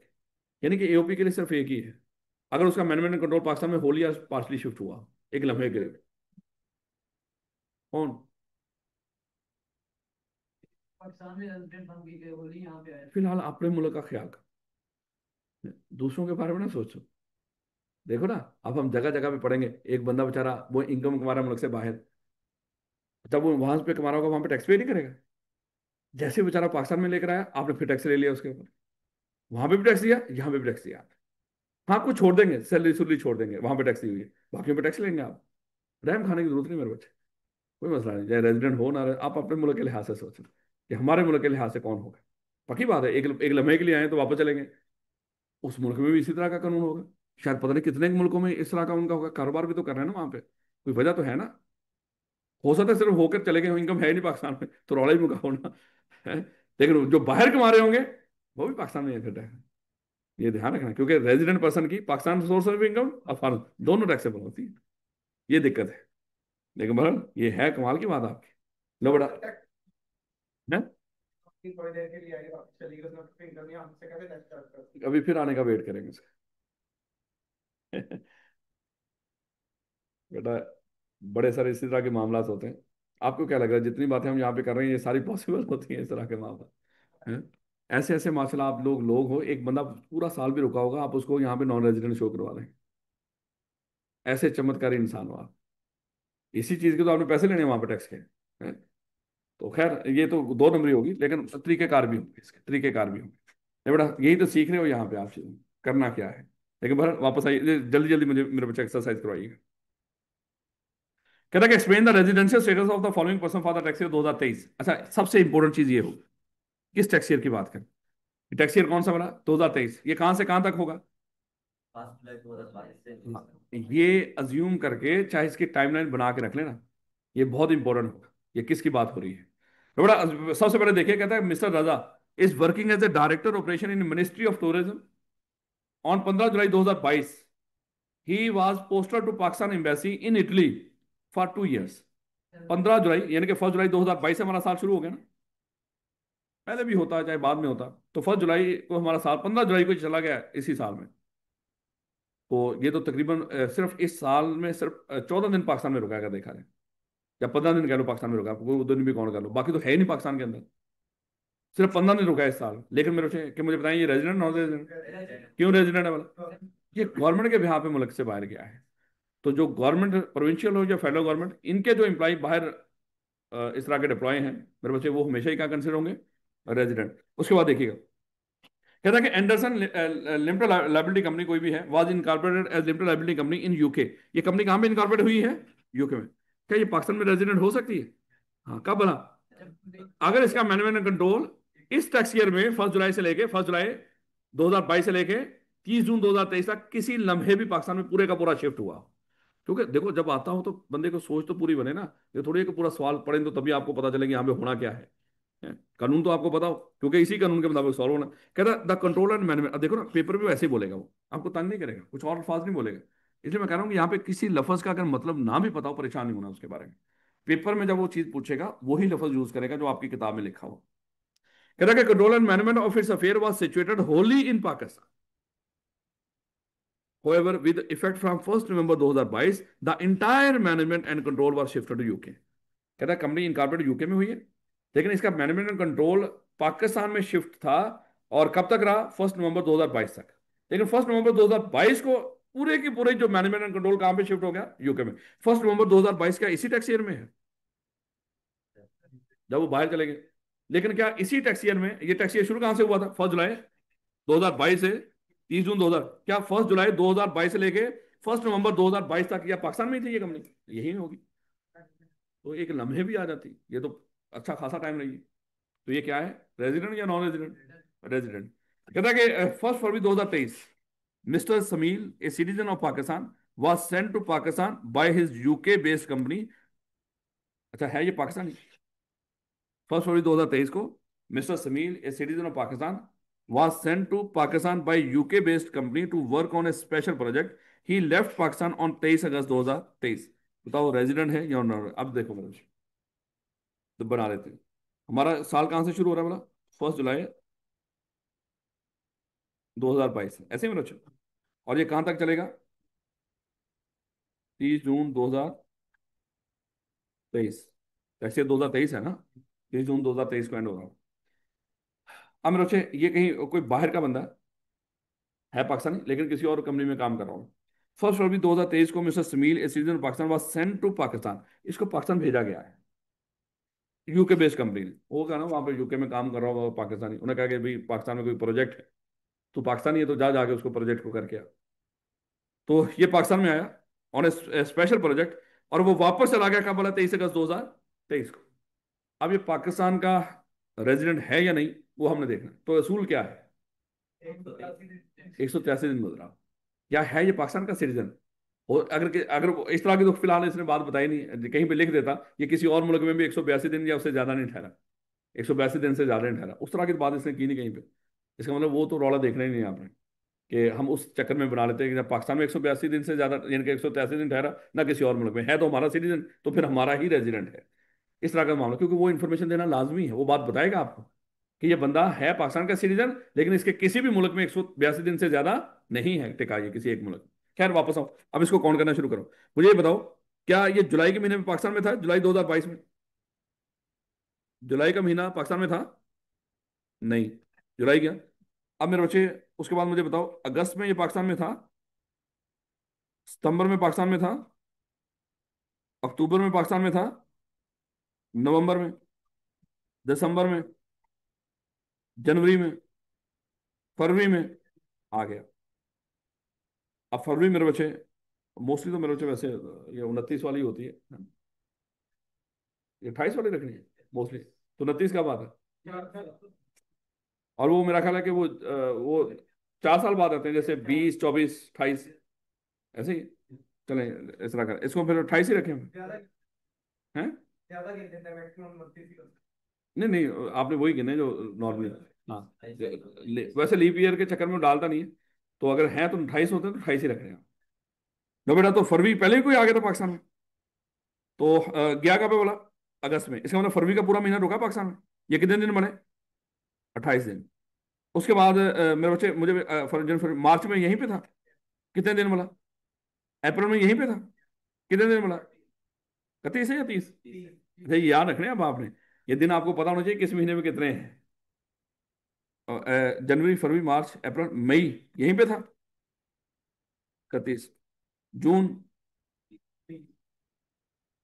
जुलाई है।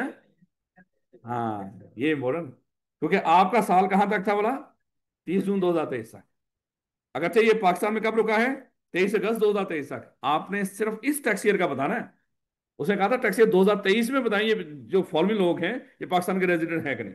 अगर जब पाकिस्तान में रुका है आगे भी, लेकिन हमारा टैक्स ईयर कब खत्म हो गया था, टैक्स ईयर 30 जून 2023 को, हमने वहीं तक ऐड करना है बस। इसलिए तो उसने आगे दिन दिए, शायद वो आगे ऐड करते तो आपके ये 183 दिन या उससे ज्यादा हो जाना था। अब इनको थोड़ा जमा करो। 150। अब खुद सोचो, खुद सोचो। अब बच्चों में यहाँ पे अगर पेपर में आता क्या गलती करनी थी वाला, बल्कि पेपर का ही उसने कहना था रौड़ा ही है भाई, वो पाकिस्तान आया भाई जून में, जुलाई के 31 में, जब वो ऐड हुए, और अगस्त के 23, क्योंकि 23 को क्या होगा ना, ही लेफ्ट पाकिस्तान ऑन 23, इसमें वो दिन भी काउंट हो। तो 23 वो, अब ये कितने दिन हो गए टोटल, तो खुद सोचे। तो कई शहजादों ने इसको ऐड कर देना। आई होप ये बात समझ आ रही होगी। नहीं बेटा, नेक्स्ट देखिए। कहता है कि BBL is non listed public company incorporated under the companies act 2010-17। All the share holders of the company are individuals. The control and management of the affair of the company during the year was outside Pakistan. दोबारा देखो, is a non listed company incorporated under the company act 2017। कहता है इसका जो management and control है वो सारा का सारा बाहर है।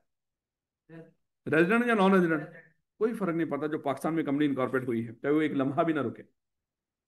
यही है ना कंपनी का मामला, जो पाकिस्तान की इनकॉर्पोरेटेड हो, उसमें ये नहीं देखना मैनेजमेंट और कंट्रोल कहाँ पे है, वो पाकिस्तानी ही रेजिडेंट ही है। हाँ, जो पाकिस्तान से बाहर इनकॉर्पोरेट होगी उसका चेक करेंगे कि उसका मैनेजमेंट कंट्रोल होली शिफ्ट हुआ है पाकिस्तान में या नहीं। नेक्स्ट देखिएगा मेरे बच्चों। कहता है कि mister Salman a property dealer in USA came to Pakistan on 1 February 2022। During his stay up to दो, अच्छा आप फौरन से सोच लो आपका टैक्स ईयर कौन सा बोला, जिसके लिए बताना आपने, 2023। ये कहां से कहां तक शुरू होगा,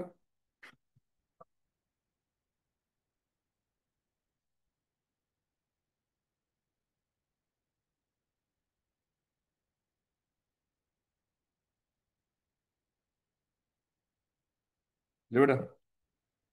कहता है कि ये कब आया पाकिस्तान में, 1 फरवरी 2022 को। क्या ये हमारे टाइम में आ रहा, 1 फरवरी 2022? नहीं, चले खैर। कहता है कि during his stay up to 2 August 2022 in Pakistan, वो पाकिस्तान में रुका 2 अगस्त 2022 तक। He remain in Peshawar up to 30 June 2022, and thereafter till his departure from Pakistan in Quetta, assume that commissioner has granted him permission। अच्छा एक और है। अच्छा कहता है उसके बाद भी जो टाइम उसने गुजारा वो कहाँ पे गुजारा, क्वेटा में। अब अगली बात है, कहता है assume that commissioner has granted him permission to use calendar year as a special tax। सत्यानाश हो गया ऊपर का, इसका मतलब ये किसी काम का, क्योंकि इसका जो टैक्स ईयर है वो कौन सा है, कैलेंडर ईयर। लेकिन टैक्स ईयर है कौन सा, 2023 ही। लेकिन अब किसके लिहाज से आपने देखना है, कैलेंडर ईयर के लिहाज से। अब मेरे बच्चे मुझे एक चीज बताओ, अगर टैक्स ईयर हो 2023 और वो कैलेंडर ईयर के लिहाज से अगर हम बनाए, तो इसका टाइम कहां से कहां तक बनता होगा।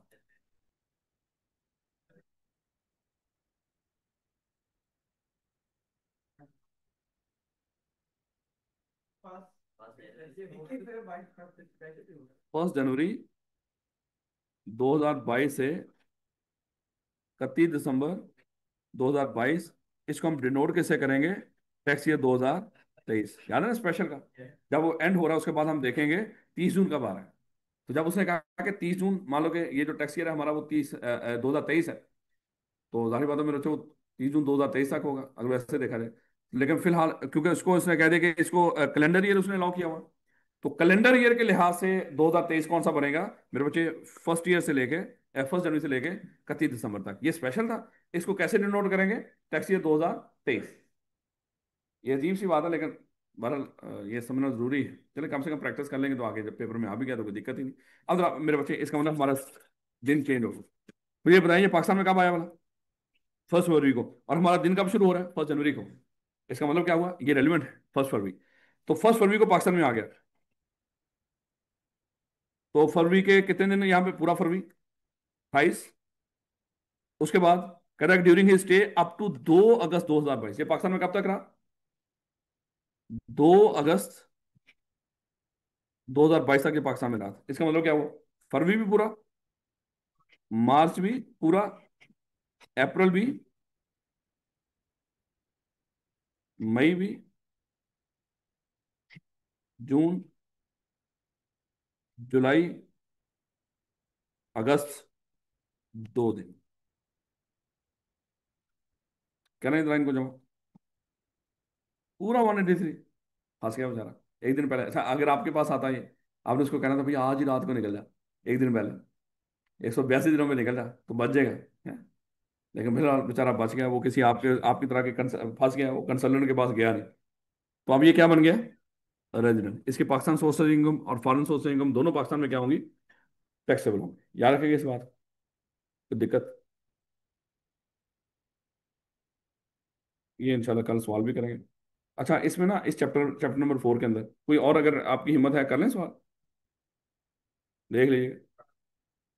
ओ देखो एंड देते हो बेचारा, वाह देर तक बैठा, तीसरी क्लास है। चले इंशाल्लाह कल से बाकी बच्चे भी माशाल्लाह ये काफ़ी हिम्मत कर रहे हैं। देखो मेरे बच्चे, मैं एक चीज़ आपको बता दूं, मैंने आपको बताया था जो चीज़ होगी क्लास में तैयार करेंगे। अभी जब तक तो 5 जुलाई है मेरे बच्चे, क्लास में तैयार करना थोड़ा सा मुश्किल हो, और इस टाइम तक बैठना थोड़ा सा वो भी मुश्किल। आप लोगों की कोई और क्लास हो नहीं, यानी कि 10:15 बजे से लेके 1 बजे तक कोई और क्लास हो नहीं होती आप लोगों की?